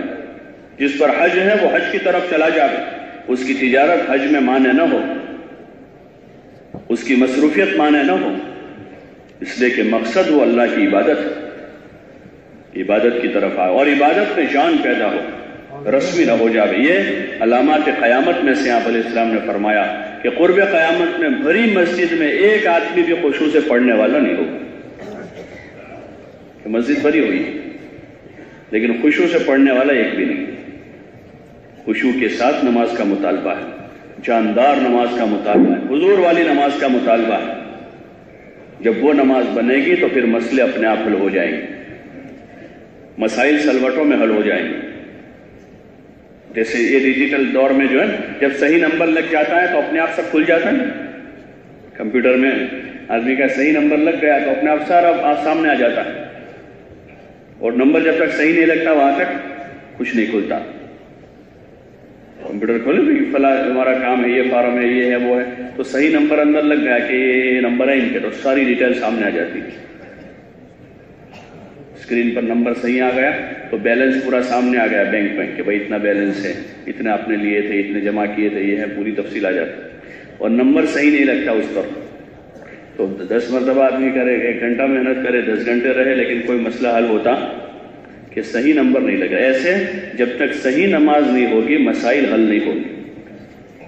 اس وقت بہت سارے لوگ نماز پڑھتے بھی ہیں اور کہتے ہیں کہ حل نہیں ہو رہا مسئلہ، بے برکتی ختم نہیں ہو رہی ہے، حالات دور نہیں ہو رہے ہیں، کہ وجہ ہے کہ نمبر صحیح نہیں لگ رہا۔ ویسا نمبر ٹھیک کر لو، نمبر ٹھیک ہو جائے گا اپنے آپ ڈیٹیل سامنے آئے گی۔ ایسے نماز صحیح ہو جائے گی، اپنے آپ کام بنتے جائیں گے، کام بنتے جائیں گے۔ یہ بات حتمی ہے، یقینی ہے، اس میں کوئی شک نہیں۔ اس لیے اس محنت میں ہر مسلمان کو اس پر آمادہ کیا گیا کہ اپنی نماز بناویں اور نماز میں جان پیدا کریں۔ نماز میں جان بڑی جاندار چیز ہے، معمولی چیز نہیں ہے، بڑی طاقتور چیز ہے۔ اللہ کے قرب کا سب سے مؤثر ذریعہ نماز ہے، اور خصوصاً سجدے کی حالت میں بندہ اپنے اللہ سے سب سے زیادہ قریب ہے۔ دھیان جما کر رکوع ہے، دھیان جما کر قیام ہے، دھیان جما کر سجدہ ہے۔ الساجد یسجد بین قدمی الرحمن، کہ سجدہ کرنے والا رحمان کے قدموں میں سر رکھتا ہے۔ کسی بزرگ سے مسافے کا موقع آ جاتا ہے تو آدمی ہاتھ چھوڑتا ہے جلدی، اور معانقہ کا موقع آ جائے تو کہ پتہ ہے کہ سامنے بڑے بزرگ آدمی ہیں تو آدمی کوشش کرتا ہے کہ زیادہ دیر تک معانقے کی حالت میں رہے۔ کسی بزرگ کی خدمت میں بیٹھنے کا موقع میں لوگ نکالتے کمروں سے، بھائی نکل جاؤ تم یہاں سے، دوسروں کو موقع دو، حضرت کو آرام کر، لیکن کوئی نکلتا، یہاں سے نکالے وہاں کھڑا ہے، پھر وہاں سے نکالے وہاں کھڑا ہے، وہاں سے نکالے دروازے پر رک جاتا ہے، اور سجدے میں سے آدمی فوراً سر اٹھا لیتا ہے۔ کہ سجدہ تو اللہ کے دربار میں آدمی کا ہے، اور حدیث میں ہے کہ بین قدم الرحمن، کہ رحمان کے قدموں میں آدمی سر رکھ رہا، تو کیسے جی چلے گا کہ آدمی سر اٹھاوے جلدی۔ اس لیے حضور علیہ السلام کے اور صحابہ کے سجدوں کا تذکرہ ہے کہ کتنا لمبا سجدہ۔ اور صحابی کہتے ہیں حضور علیہ السلام نے ایک مرتبہ نفل کی نماز پڑھ رہے تھے، میں بھی آپ کے ساتھ ہو لیا، تو آپ نے سورہ فاتحہ کے بعد سورہ بقرہ پڑھی، آل عمران، وہ کتنی لمبی نماز ہے نا اس میں، فضائل نماز میں، اور پھر کہہ رہا ہے کہ اتنی صورتیں پڑھنے کے بعد جتنی دیر قرات کی اتنی دیر رکوع کیا، اور پھر اتنی دیر سجدہ کیا، کہ یہ تعلق کی بات ہے اللہ سے۔ اس اس لیے مولانا یوسف صاحب رحمۃ اللہ علیہ فرماتے تھے کہ تنہائی میں آدمی 2 رکعت نماز پڑھ کے نماز کی مشق کرے، 2 رکعت پڑھ کے نماز کی مشق کرے، لمبی نماز پڑھ کے، رات کے اندھیرے میں سب سو گیا، کھڑا ہو گیا آدمی، ہوتا ہے جب سب سو جائے تو بیڑی پینے والا بیڑی پینے کے لیے جاتا ہے، حقہ پینے والا حقہ پینے جاتا ہے، تمباکو کھانے والا تمباکو کھانے جاتا ہے، اور چائے پینے والا یہاں قریب میں نہیں ملتی تو آدھا کلومیٹر چل کے جاتا ہے، ہر ایک اپنے اپنے وہاں جاتا ہے۔ اور 2 دوست ہیں تو دوستانہ کرنے چلے گئے، باتیں کر رہے ہیں دور بیٹھ کر آدھا گھنٹہ 2 گھنٹے، لیکن جن کو اللہ سے تعلق ہے تو وہ رات کی تنہائیوں میں کھڑے ہو کر اپنے اللہ کے سامنے تتجافى جنوبهم عن المضاجع يدعون ربهم خوفا وطمعا، ان کے پہلو خوابگاہوں سے جدا رہتے ہیں، تتجافى جنوبهم عن المضاجع يدعون ربهم، کہ وہ اپنے رب کو پکارتے ہیں اللہ کی ڈر اور اس سے امید کے ساتھ، اس کی نافرمانی ہو جانے سے، گناہ ہو جانے سے گھبراتے ہیں، اس کی ناراضگی سے ڈرتے ہیں، اور اس اللہ سے امیدیں لگائے وہ رات کے وقت میں خوابگاہوں پر نہیں ہوتے بلکہ اللہ کے سامنے ہوتے ہیں۔ پھر ان نمازوں میں مشق ہوتی ہے، دھیان جمتا ہے اور اس سے تقرب بڑھتا ہے، نوافل قرب کا ذریعہ ہے، اس سے فرائض میں جان پیدا ہوتی ہے، اس لیے پھر ایسی نماز سیکھنی ہے۔ پھر جب نماز صحیح ہوئی تو نمبر صحیح ظاہر ہو رہا ہے، 2 رکعت پڑھی مسئلہ حل، کیوں نہیں ہو سکتا؟ ہو جائے گا کہ صحیح ہو رہا ہے۔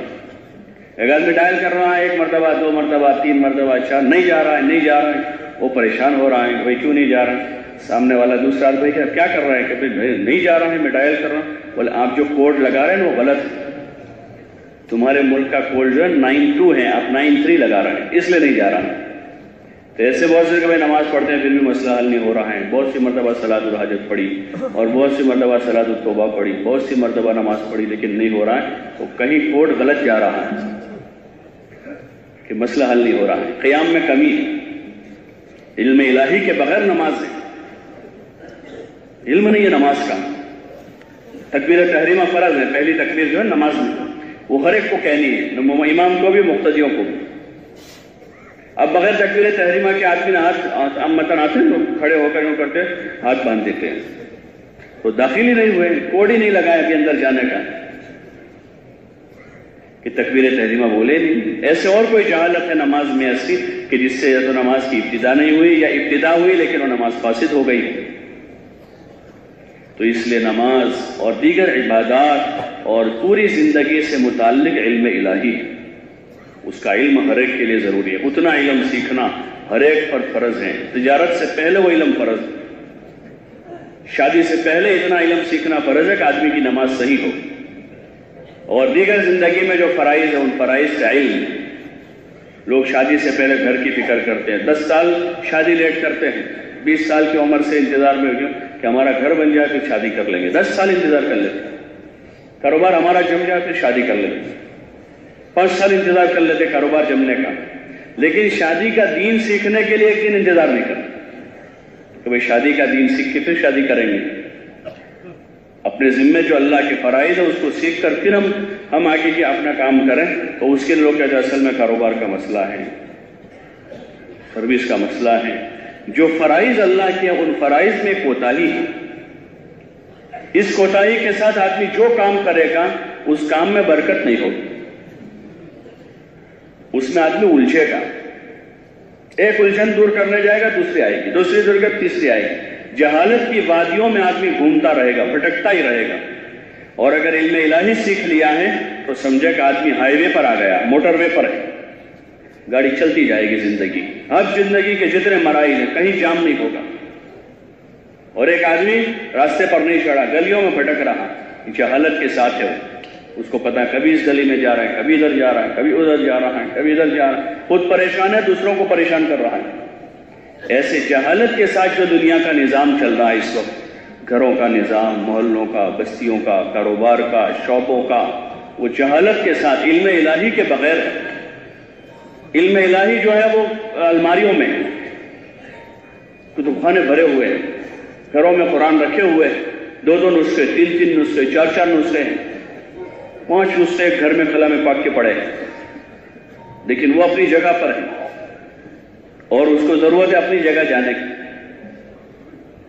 ہاں کہ گھر میں جو ہے آٹا دال چاول سب اپنی جگہ پڑا ہوا ہے، دسترخوان پر پک کے نہیں آ رہا، وہ گھر کے لوگ زندہ رہ سکیں گے؟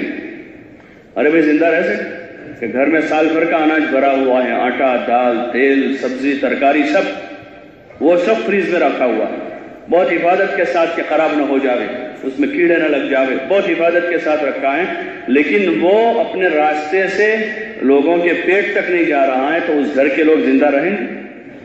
تو ایسے علم رکھا ہوا ہے حفاظت کے ساتھ قرآن کے نسخوں میں کتابوں میں. وہ علم کی جگہ انسانوں کی زندگی ہے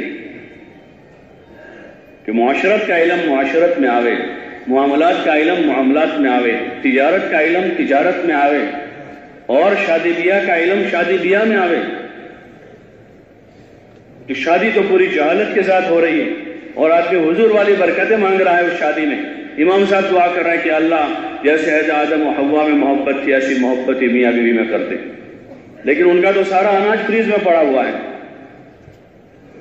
امام صاحب دعا کرے کہ اللہ ان کو تندرستی دے، صحت دے، قوت دے، اور وہ کھانا ہی نہیں کھا رہے ہیں تو ان کو تندرستی ملے گی. چاہے امام صاحب دعا کریں کہ خطیب صاحب دعا کریں، قاضی صاحب دعا کریں، کہ کسی کی دعا ان کو لگنے والی. ایسے جب تک علم الہی زندگیوں میں نہیں آئے گا وہاں تک زندگیوں کی جو الجھنیں ہیں وہ دور نہیں ہوتی. دنیا کا کوئی علم ان الجھنوں کو دور نہیں کر سکتا. اس لیے علم الہی کو چھوڑ کر لوگوں نے بڑے فلسفے ایجاد کیے، بہت سارے پلاننگ کیے، بہت سارے پروگرام بنائے، لیکن جتنے پروگرام بنائے الجھتے گئے الجھتے گئے الجھتے ہی گئے. مسائل کے حل کے لیے اللہ نے اپنا کلام اتارا ہے. پوری انسانیت کے مسئلوں کا حل اس میں ہے، عرب و عجم کے مسائل کا حل اس میں ہے، پوری انسانیت کے مسائل کا حل ہے. اس لیے ضرورت ہے کہ علم الہی کو سیکھا جائے. ہاں علم کا کیا تقاضا ہے، نماز سے متعلق کیا علم ہے، نکاح کے متعلق کیا علم ہے. ابھی تو نکاح کے علم میں لوگوں کے پاس مال پیسے زمین جائے کی وہ علم ہے کہ کاروبار ہو مکان ہو یہ ہو، اور وہاں قرآن میں نکاح کا علم کیا ہے کہ نکاح کے ذریعے سے سکون حاصل ہوتا ہے. نکاح راحت کا ذریعہ ہے دنیا میں، نکاح برکت کا ذریعہ ہے، اور ایک سازگار اور خوشگوار معاشرے کی بنیاد نکاح کے ساتھ قائم ہوتی ہے. اس لیے اللہ پاک نے اس کو آسان کر دیا. آسان جیسے پانی سب کی ضرورت ہے آسان، ہوا سب کی ضرورت ہے فری میں، نکاح سب کی ضرورت ہے تو ہمارے مذہب میں آسان کیا نکاح کو. اس کے کیا ہے کہ بھئی میاں بیوی جو ہے وہ مہر کے عوض ایجاب قبول کر لیں، 2 گواہوں کے بیچ تو ہو گیا. بارات لے جانے کی ضرورت ہے، ضرورت کھانا کھلانے کی ضرورت ہے. یہ میاں بیوی کا بھی کھانا نہیں ہے اس دن تو بھی حرج نہیں،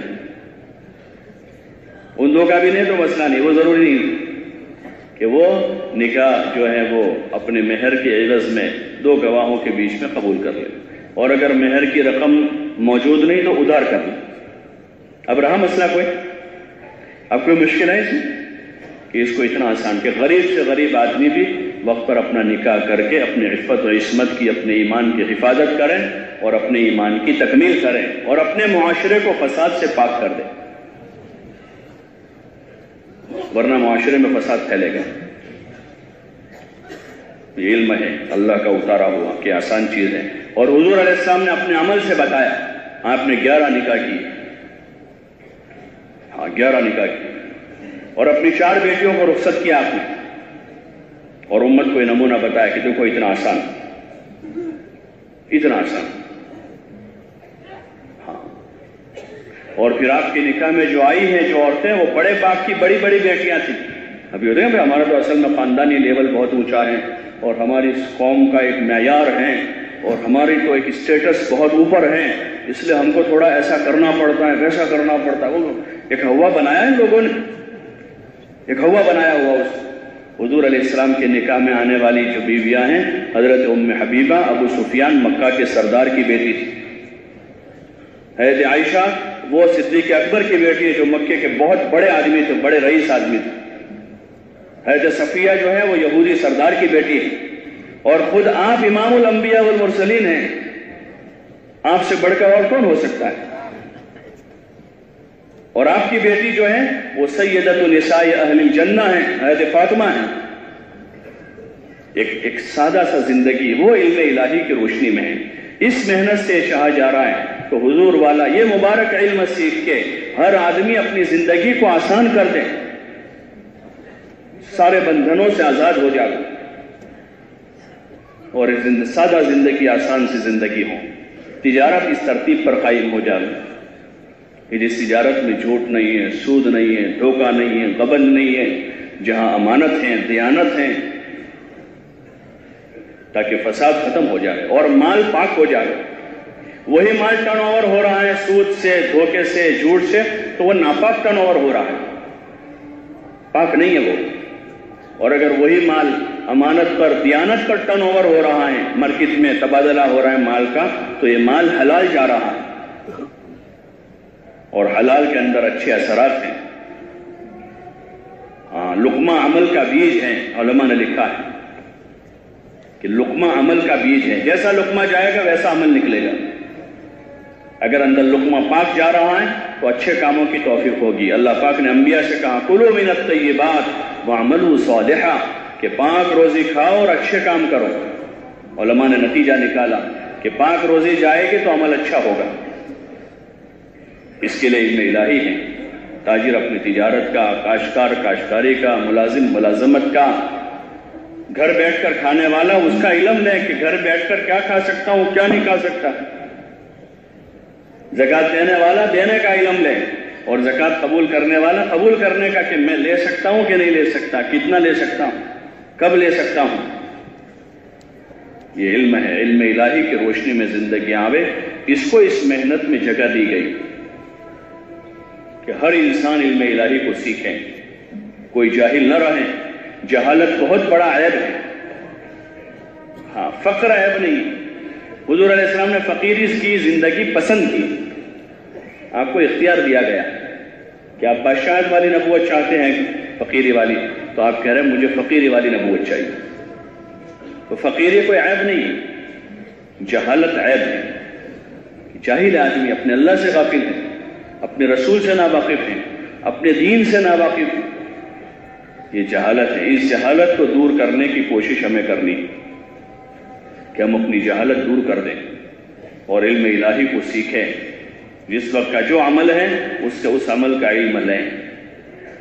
جن کے پاس ہے علم ان کے پاس جاؤ اور ان سے صحیح علم لیں، اور علم عمل کے لیے، خالی معلومات کے لیے نہیں، تقریر کرنے کے علم نہیں، ہاں ان کے ذمے ہے کہ عمل کرتے ہوئے اس کو دیں۔ یہ اس کا تعامل ہے ہمارے کام میں کہ آدمی عمل کرتا جاوے، دوسروں کو بھی کہتا جاوے، جو نہیں ہے اس کو سیکھتا جاوے، جو ہے اس کو سکھاتا جاوے۔ سیکھ رہے ہوں کبھی سکھا رہے ہوں، کبھی سیکھ رہے ہیں کبھی سکھا رہے ہیں۔ جن کے پاس ہے ان سے لے رہے ہیں، جن کے پاس نہیں وہاں دینا ہے۔ اس لیے اس کام کے مقاصد میں جیسے ایک دعوت اللہ ہے، ایسے دوسرا تعلیم و تعلم ہے۔ جیسے ایک طرف دعوت دے کر طلب پیدا کرنی ہے، ایسے جب طلب پیدا ہوئی تو دینا ہے، اور اپنی طلب پیدا کر کے لینا ہے، اور جہالت سے دور ہونا ہے۔ ہاں، اصل اس جہالت کو ختم کرنا ہے۔ دنیا میں بڑی آوازیں لگ رہی ہے کہ جہالت کو ختم کیا جائے، جہالت کو ختم کیا، لیکن جہالت ختم کر کے جہالت بڑھ رہی ہے۔ جہالت کون سی جہالت؟ کہ اللہ سے جو جہالت ہے اس کو دور کیا جائے، اور زندگی گزارنے کے طریقے سے جو جہالت ہے اس جہالت کی وجہ سے حقوق پامال ہو رہے ہیں، ماں باپ کے، بھائی بہنوں کے، رشتہ داروں کے، پڑوسیوں کے، مردوں کے، عورتوں کے، جانوروں کے، انسانوں کے۔ وہ حقوق کی پامالی ختم ہو جائے، کہ حقوق کے لائن کا علم سب کو ملے تاکہ حقوق کی پامالی ختم ہو جائے اور عدل قائم ہو جائے دنیا میں۔ اس کا حکم دیا، ان اللہ یأمرکم بالعدل والاحسان، ان اللہ یأمرکم بالعدل والاحسان، اس کا حکم ہے کہ عدل قائم کیا جائے، اور ہر آدمی اپنی طرف سے اس کو شروع کرے۔ ہر ایک عدل کے لیے کسی اور کی طرف نظر ہے کہ وہ انصاف کریں، وہ انصاف کریں، وہ انصاف ہمارے ساتھ انصاف ہو. لیکن حکم کیا ہے اللہ کا؟ یامرکم بالعدل، کہ اللہ ہم کو انصاف کا حکم دے رہا. جب علم آئے گا تو انصاف آئے گا کہ امی کا کیا حق ہے، ابا کا کیا ہے، بیوی کا کیا ہے، بچوں کا کیا ہے، پڑوسیوں کا کیا ہے، ان کا کھانے پینے کا کیا حق ہے، کپڑے لتے کا کیا حق ہے، اور ان کو دین سکھانے کا کتنا حق. حقوق ہے نا. جیسے بھائی گھر میں گھر بسایا ہے تو بیوی کا نفقہ، اس کا کپڑا، اس کا سکنا یعنی مکان، اور اس کے علاج، اس کی بیماری میں اس کا علاج معالجہ وہ شوہر کے ذمہ ہے. شوہر کے ذمہ ہے. تو جیسے یہ ہے ایسے اس بیوی کو دین سکھانا کس کے ذمہ ہے؟ کس کے ذمہ ہے؟ وہ بھی شوہر کو، وہ بھی ایک حق ہے. جیسے بچوں کے بارے میں ہر ایک کہا کہ ہمارے بچوں کا حق ہے، ہمارے ذمہ بڑی ذمہ داری ہے، بچوں کا حق ہمارے ذمہ ہے. تو وہ سمجھ کے کہ کھانا پینا کپڑا مکان حق ہے. ایسے ان بچوں کو دین سکھانا. قوا انفسکم واہلیکم نارا کی تفسیر حضرت علی رضی اللہ عنہ فرماتے ہیں ایعلمہم الدین، کہ ان کو دین سکھاؤ. دوسری آیتوں میں اس کا تذکرہ ہے کھلاؤ پلاؤ، اور اس آیت میں کیا تذکرہ ہے کہ دین سکھاؤ. تو جیسے کھلانے پلانے کا حق ہے بیوی بچوں کا، ایسے ان کو دین سکھانا بھی وہ شوہر کے ذمے اور اولاد کا دین والدین کے ذمے ہے. ان کو دین سکھاؤ، یہ حق ہے ان کا. اگر دین سکھایا تو انصاف ہوا، اور ان کو دین نہیں سکھایا تو ان کے ساتھ انصاف ہوا؟ ان کے ساتھ انصاف نہیں ہوا ہے. ان پر ظلم ہوا ہے کہ ان کو ان کا حق نہیں دیا گیا. تو ان کو دین سکھانا تھا، والدین کے ذمہ تھا تو ان کو صحیح تعلیم و تربیت کرے. اس محنت میں مطلوب ہے کہ ہر ایک اپنا دین سیکھے، علم سیکھیں، اور حق اس کا کیا حق ہمارے ذمہ ہے اس حق کی ادائیگی کی طاقت بھی پیدا کریں، اور اس حق کا علم بھی حاصل کریں کہ کیا حق ہے، تاکہ حق والوں کو حق مل جائے، کسی کا حق پامال نہ ہو. انصاف اسی کا تو نام ہے جس کا جو حق ہے مل جائے. حق پامال نہ کرے کسی کا. بیوی کا بیوی کو دے، بچوں کا بچوں کو دے، بہنوں کا بہنوں کو دے، اور بچیوں کا بچیوں کو دے. ایسا نہ ہو کہ بہنوں کا لے کر آدمی بچیوں کو دے دے. ہوتا ہے ایسا کہ بہنوں کا لے کر بچیوں کو دے دیا، بیوی کا لے کر ماں کو دے دیا، یا ماں کا لے کر بیوی کو دے دیا. انصاف قائم نہیں ہوا. یہ اس میں تعلیم ہے، علم میں، کہ ہر ایک آدمی علم حاصل کرے، جہالت اپنی دور کریں، اور ہر حق والے کا حق ادا کریں، اور مزید اکرام کریں. مزید اکرام، جن کے جو حق ہے اس حق کے اوپر مسلمان کلمے والا ہے، اس کے دل میں اللہ کا نام ہے، تو اس کی وجہ سے خصوصی طور پر اس کا اکرام کرے. جیسے کوئی پروگرام میں شرکاء آتے رہتے ہیں، کسی کے ولیمہ ہیں، کسی کے یہاں کوئی دعوت ہے کھانے کی، تو بہت سے لوگ 400 500 ہزار آدمی آتے ہیں. لیکن ان 400 500 ہزار میں 5-10 آدمی ایسے آتے ہیں کہ جن کا خصوصی اکرام کیا جاتا ہے ان کی کوئی نسبت کی وجہ سے، کہ مسجد کے مولانا صاحب آئے، یہ ہمارے ڈسٹرکٹ کورٹ کے جج صاحب تشریف لائے، یہ ہمارے قریبی رشتہ دار کے فلاں عزیز وہ آئے ہیں، تو ان کا خصوصی اکرام ہوتا ہے. ایسے حقوق تو سب کے کامن جو جس کا ہے ادا کرنا ہوگا، لیکن اس میں جو ایمان والے ہیں، جن کے دل میں کلمہ ہے، تو ان کا اس کلمے کی نسبت سے اکرام ہوگا کہ ان کے دل میں اللہ کا نام ہے. جیسے اہل بیت کی ہم عزت کرتے ہیں، اہل بیت کی ہم عزت کرتے ہیں کہ ان کے ساتھ حضور صلی اللہ علیہ وسلم کی نسبت لگی ہوئی ہے، وہ ایک بڑا مقام ہے، بڑا درجہ ہے، ان کی ہم عزت کرتے ہیں. آج تک کہ ان کے ساتھ یہ سید ہیں، اہل بیت میں سے عزت کرتے ہیں ان کی، کہ حضور کے خاندان کے ساتھ ان کی نسبت ہے. ایسے ایک نسبت اللہ رسول کے ساتھ ہر مسلمان کی ہر کلمہ گو کی ہے، ہر کلمہ گو کی، چاہے وہ کیسا بھی، وہ فقیر ہے یا اس میں کوئی عیب ہے، گناہ کا کوئی گناہ ہے ان کے اندر، لیکن کلمہ پڑھا ہے لا الہ الا اللہ محمد الرسول اللہ، تو اس کلمے کی وجہ سے ہم ان کے اکرام کریں گے. پھر ان کی غیبت نہیں ہوگی، چغلی نہیں ہوگی، ان سے بدزنی نہیں ہوگی. کلمہ گو مسلمان، ان کا ہم اکرام کریں. یہ اس کام سے مطلوب چیز ہے کہ ہر ایک کا اکرام کرنے والے بن، ہر مسلمان کا، چاہے کہیں کا ہو، عربی ہو، عجمی ہو، کسی ملک کا، کسی صوبے کا ہو، کلمہ گو ہے. ایک نسبت ہمارے ساتھ لگی ہے، اس نسبت سے ہم سب بھائی ہیں. انما المؤمنون اخوہ. کسی رنگ کا ہے وہ، کسی زبان کا ہے وہ تو دنیا میں ایک عرف ہے رنگ زبان کا. باقی اللہ کے وہاں قیامت کے میدان میں رنگ زبان کی بنیادوں پر لوگ نہیں اٹھیں گے، وہاں کلمے کی بنیاد پر اٹھیں گے کہ کلمہ گو ہے. تو کلمہ گو ایک طرف کر دیے جائیں گے، فرما بردار ایک طرف ہوں گے، نافرمان ایک طرف ہوں گے. وہاں یہی بنیاد ہوگی، فرما بردار نافرمان. وامتازوا اليوم ایھا المجرمون، کہ مجرم الگ کر دیے جائیں گے. وہاں یہ بنیادیں نہیں ہوگی فلاں صوبے کا ہے، فلاں رنگ کا ہے، فلاں زبان کا ہے. اس لیے یہاں اس کی مشق کرنی ہے کہ سارا ہر قسم کا جو تعصب ہے وہ ختم ہو جائے. صوبائی تعصب ہے، زبان کا تعصب ہے، رنگ کا تعصب ہے، خاندان اور برادری کا ہے. اللہ کے وہاں درجہ ان اکرمکم عند اللہ اتقاکم، کہ تم میں جو سب سے زیادہ تقوی والا ہے وہ اللہ کے وہاں معزز ہے، چاہے وہ فقیر ہوں. یہ بنیاد ہے اس کام میں کہ ہر مسلمان کے ساتھ ہم سلوک کریں، اس کو سینے سے لگاویں. چاہے گنہگار ہیں تو اس کے گناہ کی وجہ سے اس کی ذات سے نفرت نہیں ہوگی، اس کے گناہ سے ضرور نفرت ہوگی. اس کا فعل برا ہے، اس کو ہم روکنے کی کوشش کریں گے، ہاتھ سے، زبان سے، کم از کم دل کی گہرائیوں سے اس کو برا سمجھیں گے کہ غلط ہو رہا ہے. لیکن اس آدمی سے محبت کریں گے اللہ کے لیے کہ مسلمان. اس کی تعلیم ہے اور اس پر مشق ہے کہ مشق کرتے جائیں، خدمت کے راستے سے، اکرام کے راستے سے، دل میں وسعت پیدا کر کے. تمام قسم کی بدزنی جو ہے وہ بنیاد ہے دل کے ٹوٹنے کی. تمام قسم کی بدزنیوں کو ختم کر کے ہر مسلمان کو سینے سے لگانا، ہر ایک کو عزت دینا، ہر ایک کے پاس جانا اللہ کی بات لے کر، ہر ایک کی خدمت کرنا، کہ ہر ایک کی خدمت جتنا موقع مل رہا ہے. ہمارے ذمہ جو واجب حقوق ہیں ان حقوق کے بعد اب جتنا موقع مل رہا ہے تو اس میں سب کا درجہ بدرجہ حق ہے. ہماری جان و مال میں اپنی جان سے خدمت کریں گے. ہاں، یہ اسلامی طرز تعلیم ہے کہ ہر مسلمان جو ہے اپنی جان سے خدمت کرنے والا ہو، خدمت لینے والا نہ. خود حضور علیہ السلام صحابہ کی خدمت کر رہے ہیں. ہاں، جیسے موقع ہے، کبھی تو آپ سواری کے نیچے اونٹ کی نکیل پکڑے ہوئے، کوئی صحابی اوپر ہیں. کبھی آپ کھانا پکانے میں شریک ہو رہے ہیں، کبھی آپ گھر کے کاموں میں مددگار بن رہے ہیں. یہ ایک مبارک زندگی آپ نے سکھائی ہے کہ جس میں ہمدردی اور خیرخواہی ہے انسانوں کے ساتھ.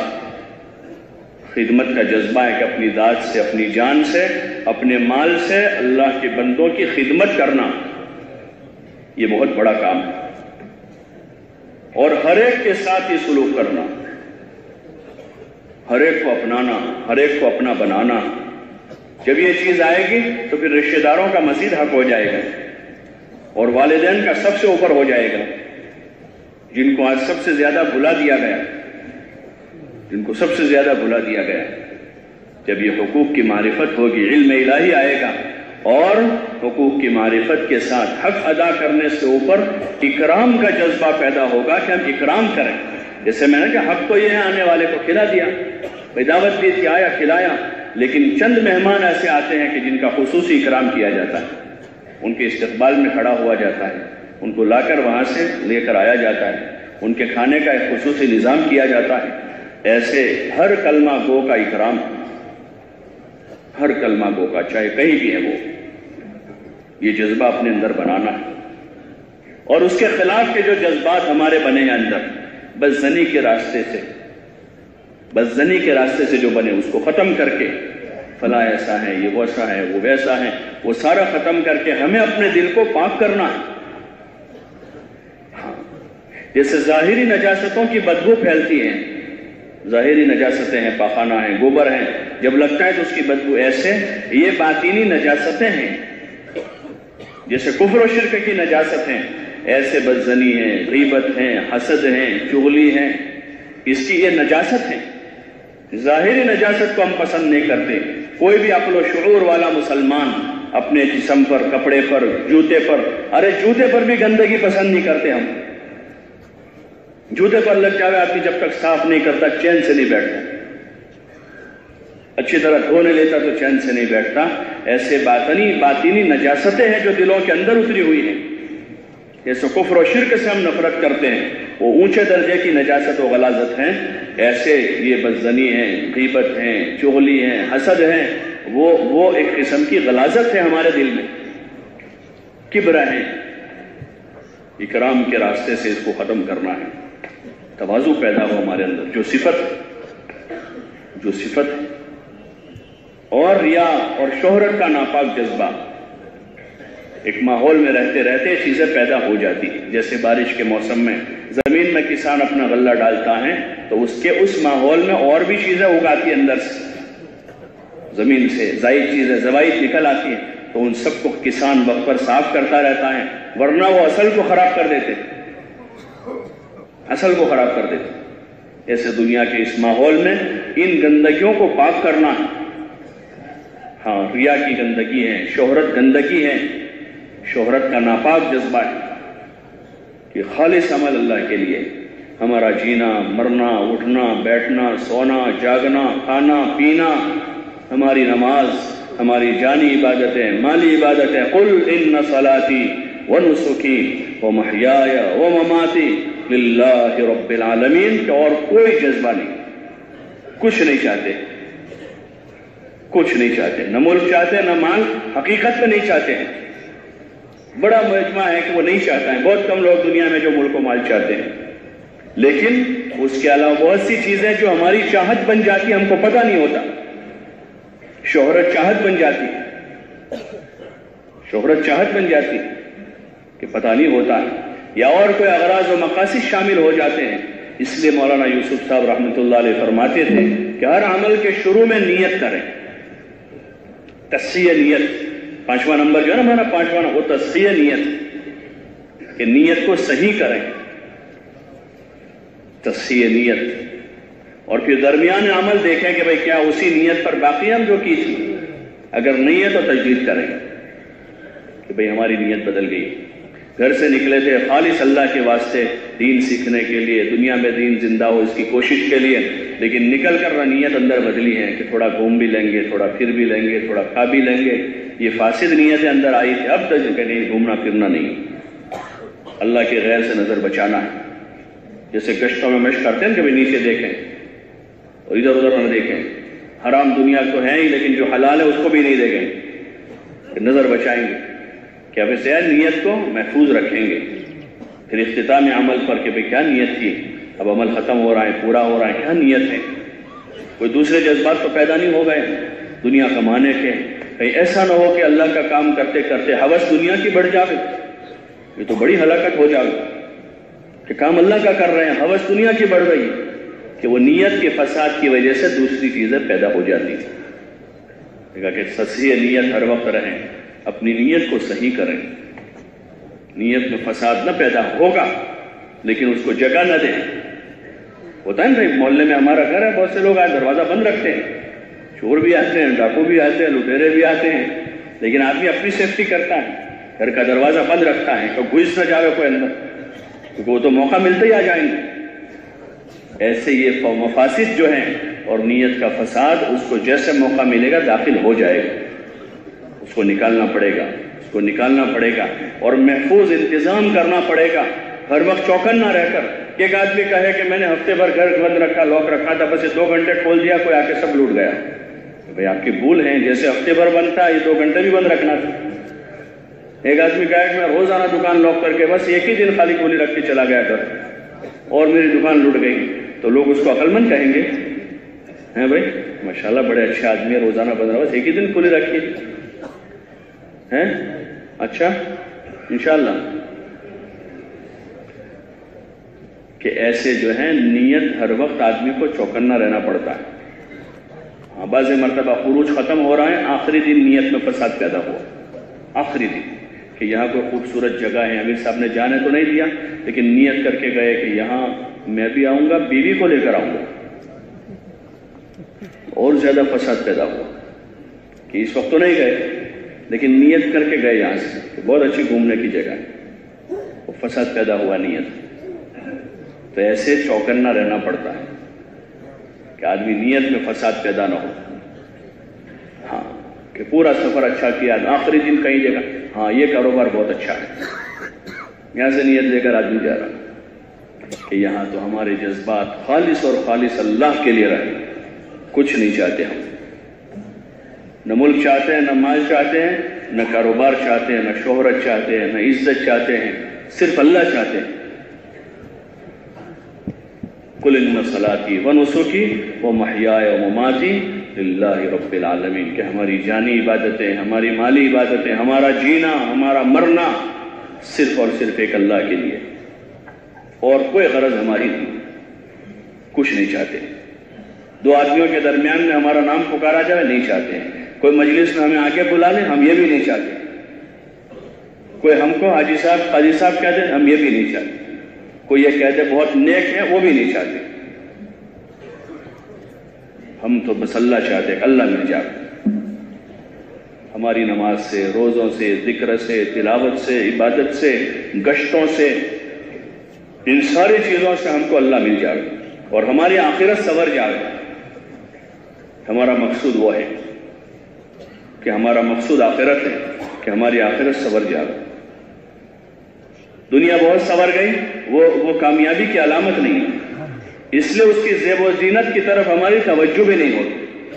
زین للناس، اس کو مزین کیا گیا ہے، ٹھیک ہے ضرورت کی طرف تو توجہ، کیونکہ ہم محتاج ہیں ضرورتوں کے پورا کرنے کی، آدمی کی ضرورت ہے کھانا پینا، اس سے آدمی انکار نہیں کر سکتا، اس کو تو اللہ سے ہم مانگیں گے کہ اللہ ہماری حاجتوں کو عافیت سے پورا کر دے۔ حضور علیہ السلام نے روزی مانگی اللہ سے، اور برکت والی روزی مانگی، اللہ سے مانگی، آپ نے روزی مانگی اور برکت والی مانگی کہ برکت والی روزی دے کہ اسی میں گزارا ہو جائے۔ قنعنی بما رزقتنی وبارک لی فیہ، یا اللہ جو میری مقدر کی روزی ہے اس پر مجھے قناعت دے دے اور اس میں برکت دے دے۔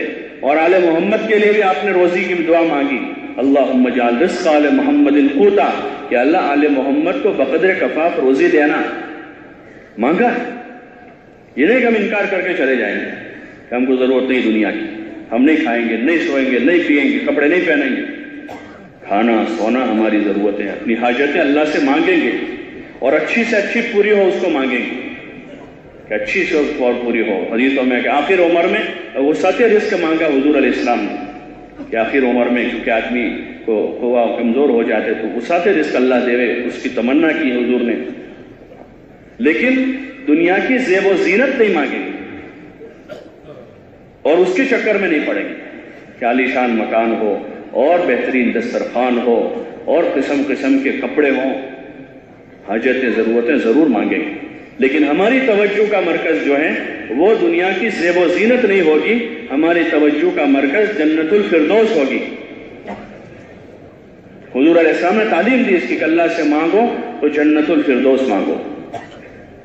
دنیا کا گھر، دنیا کے اسباب اور دنیا کی زیب و زینت، دنیا کی ٹیپ ٹاپ یہ ہمارا مقصد نہیں، ہاں اس لیے اس طرف توجہ نہ ہو۔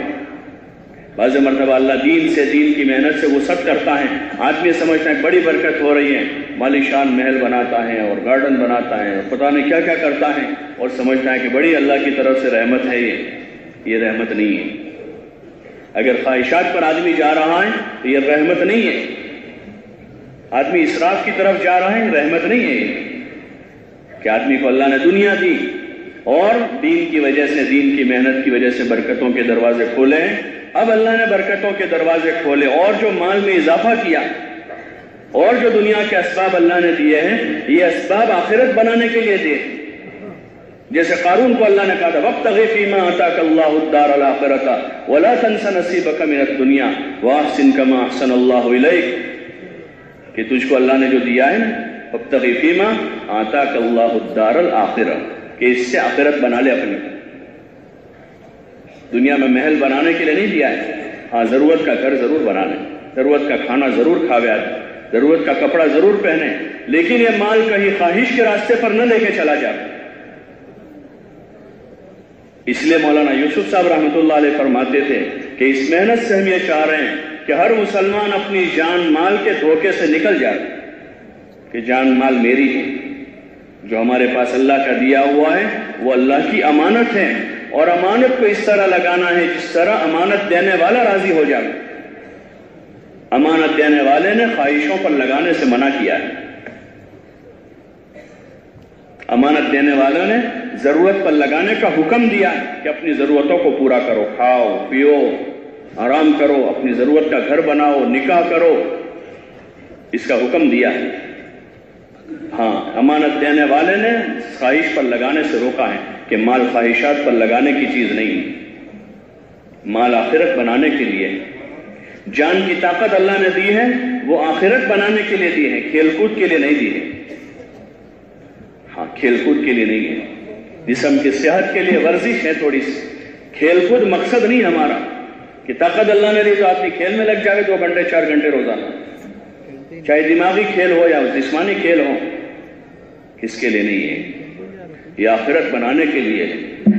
یہ مقصد ہے ہمارا کہ ہماری آخرت اچھی سے اچھی بنے، ہماری جنت عالی شان ہو، اس کا استحضار ہو کہ لمبی نمازیں پڑھے تاکہ اس کا اجر بڑھ جاوے، اللہ کے نام پر خوب خرچ کرے تاکہ آخرت میں بدلہ مل جاوے، اپنی جسم سے لوگوں کا تعاون کریں، مدد کریں تاکہ اس کا بدلہ مل جاوے، اپنی زبان کی طاقت کو گویائی کو استعمال کر کے خوب اللہ کی بڑائی بولیں تاکہ ایک ایک کے دل میں رچ بس جاوے اور اس کا بدلہ ہمیں آخرت میں مل جاوے. اس کے لیے خواہشات کی طرف نہیں جانا. جب نعمتیں بڑھتی ہیں تو فطری رجحان خواہشات کی طرف جاتا ہے، لیکن اللہ حکم دے رہا ہے کہ حکم کی طرف آؤ، چاہتوں کی طرف مت جاؤ. جو زندگی پہلے گزار رہے تھے اسی پر باقی رہیں. ٹھیک ہے، اظہار نعمت آدمی کریں کہ پہلے بہت تنگی تھی تو آدمی پھٹے پرانے کپڑے پہنتا تھا، اب اللہ نے سہولت کر دی تو اب آدمی اچھے کپڑے پہنے، لیکن اس کا مطلب یہ نہیں کہ خواہشیں پوری کرتا رہے. ہر روز نئے نئے شو روم میں ہیں، کبھی بیوی کو لے کر کون سا کپڑا پسند ہے، کبھی اس ملک میں کبھی اس ملک میں کپڑے کی خریدی کر رہا ہے، جو ضرورت محلے میں پوری ہو جاتی. کبھی جوتے خریدنے کسی شو روم میں ہیں، اب گھر میں ضرورت پوری ہو رہی لیکن اب پیسہ بڑھ گیا تو اب یہ چھوٹا گھر پسند نہیں آ رہا تو آدمی نیا گھر میں عالیشان مکان کی فکر میں. یہ ضروریات زندگی ہے.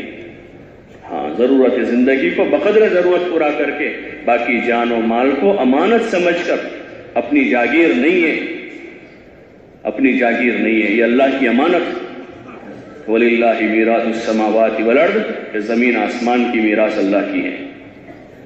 ہم کو اللہ نے وقتی طور پر مالک بنایا ہے تو اس کو اللہ کی امانت سمجھیں، اس کو لگانے کا جذبہ بناویں. یہ جو خروج ہیں راہ خدا کی جو نقل و حرکت ہے، اس کے مقاصد میں ایک مقصد یہ بھی ہے کہ ہر مسلمان اپنی جان و مال کو راہ خدا میں لگانے کا جذبہ پیدا کرے. اس کی مشق ہے یہ، خالی نکلنے کے لیے نہیں، ایک مشق ہے یہ کہ 4 مہینے لگے، اب بقیہ جو 8 مہینے ہیں ان 8 مہینوں میں اپنے گھر رہ کر اس میں بھی زیادہ حصہ اللہ کے نام پر لگیں، جان و مال کا، اپنے گھر والوں کی ضرورتیں حاجتیں پوری کرتے ہوئے، اپنے واجب حقوق کو ادا کرتے ہوئے، باقی جو جان و مال ہے اس کا حصہ بھی زیادہ راہ خدا میں لگے. یہ نہیں کہ 4 مہینے لگا لیے ہیں اب 8 مہینے پائچے چڑھا کے دکان میں اتر جائیں گے تو اگلے سال نکلیں گے پھر وہاں سے باہر. اس کے لیے نہیں، ایک مشق ہے کہ زندگی پوری اور جان و مال راہ خدا میں لگے، ہمارے جذبات وہ بنے، ہمارے ارادے وہ ہوں، ہمارے عزائم وہ ہیں کہ ہمارے پاس جو کچھ بھی ہے وہ اللہ کا ہے، ہمارا نہیں. جیسے ایک ملازم ہوتا ہے، اس کے پاس بہت سارے اسباب استعمال کے، کوئی بھی بھائی میرا تھوڑا ہے تو ہمارے مالک کا ہے، میرا نہیں ہے. کوئی اس کے پاس کار مانگ رہا ہے، بھائی مجھے اجازت نہیں ہے، ہمارے مالک ہے، میری نہیں ہے. وہ کوئی رقم لے کر جا رہا ہے بڑی، کوئی کہے بھائی اس میں سے مجھے اتنے دے دو، بھائی یہ تو ہمارے مالک کی. گھر میں کوئی رقم لے کر چلا گیا 1,00,000 2 لاکھ روپے اور بیوی کہے اس میں سے مجھے اتنے دے دو، میرا تھوڑا ہے، یہ تو مالک کا ہے. تو یہ استحضار ہمیں ہر مال میں رہے کہ ہمارا نہیں ہے. ہاں، جان ہماری نہیں ہے کہ جو جہاں چاہے ہماری جان استعمال کر لیں. دوست چاہے تو ہمیں گھومنے پھرنے لے کر چلے جائے، بیوی چاہے تو ہم کو پتہ نہیں کہاں لے جائے، اور بچے چاہے تو پتہ نہیں کہاں لگوا دیں. یہ کسی کی مرضی کے تابع نہ ہو، ہماری جان و مال اللہ کی مرضی پر لگے. اللہ کیا چاہتا ہے، اس کی منشا کیا ہے، اس کی چاہت کیا ہے، اور اللہ کی منشا حضور صلی اللہ علیہ وسلم کا طریقہ ہے کہ آپ کے طریقے پر جان لگے، آپ کے طریقے پر مال لگے، اللہ کے دین کے احیاء پر ہمارا جان مال لگے. اس کی یہ مشقیں ہیں، یہ 4 مہینے اور 7 مہینے اور سال اور چلے اور 6 روزے اور 2.5 گھنٹے جو ہیں، یہ اس کی مشق ہے اس اصل تک پہنچنے کے لیے. مولانا یوسف صاحب رحمۃ اللہ علیہ فرماتے تھے یہ جو ہماری نقل و حرکت اور ہماری محنت کا جو نظام، یہ جو ہماری محنت اور ہمارا جوہد ہے، وہ صحابہ والی محنت تک پہنچنے کے لیے کہ وہاں تک پہنچنا ہے، ابتدا یہاں سے کرنی ہے۔ اس کے لیے آپ حضرات سے گزارش ہے، درخواست ہے، سب نیت بناوے، ارادہ کریں انشاءاللہ کہ اپنے دین کو سیکھتے ہوئے، سکھاتے ہوئے ہم یہ جذبات بنا کر دنیا میں زندگی گزاریں کہ جو کچھ اللہ کا دیا ہوا ہے اس کو اللہ کے نام پر لگائیں گے انشاءاللہ، اور اس کو ہر وقت یاد رکھیں گے، بھول نہیں جائیں گے، ہر وقت یاد رکھیں گے، گھر جا کر، دکان میں، کاروبار میں، کھیتی باڑی میں بھی، بچوں میں، اپنی قوم میں جا کر اس کو بھولیں گے نہیں، بلکہ یہ سبق یاد رکھیں گے، اور موقع جب بھی ہمارے پاس موقع ہے تو اس سبق کو دہراتے رہیں گے، کریں گے انشاءاللہ۔ کون کون نیت کرتے ہیں؟ اللہ ہم سب کے لیے آسان فرما دے۔ اب اس کے لیے اظہار کریں، کھڑے ہو کر پیش کریں، کون کون تیار ہیں؟ کھڑے ہو کر اظہار کریں، سبھی تیار ہیں؟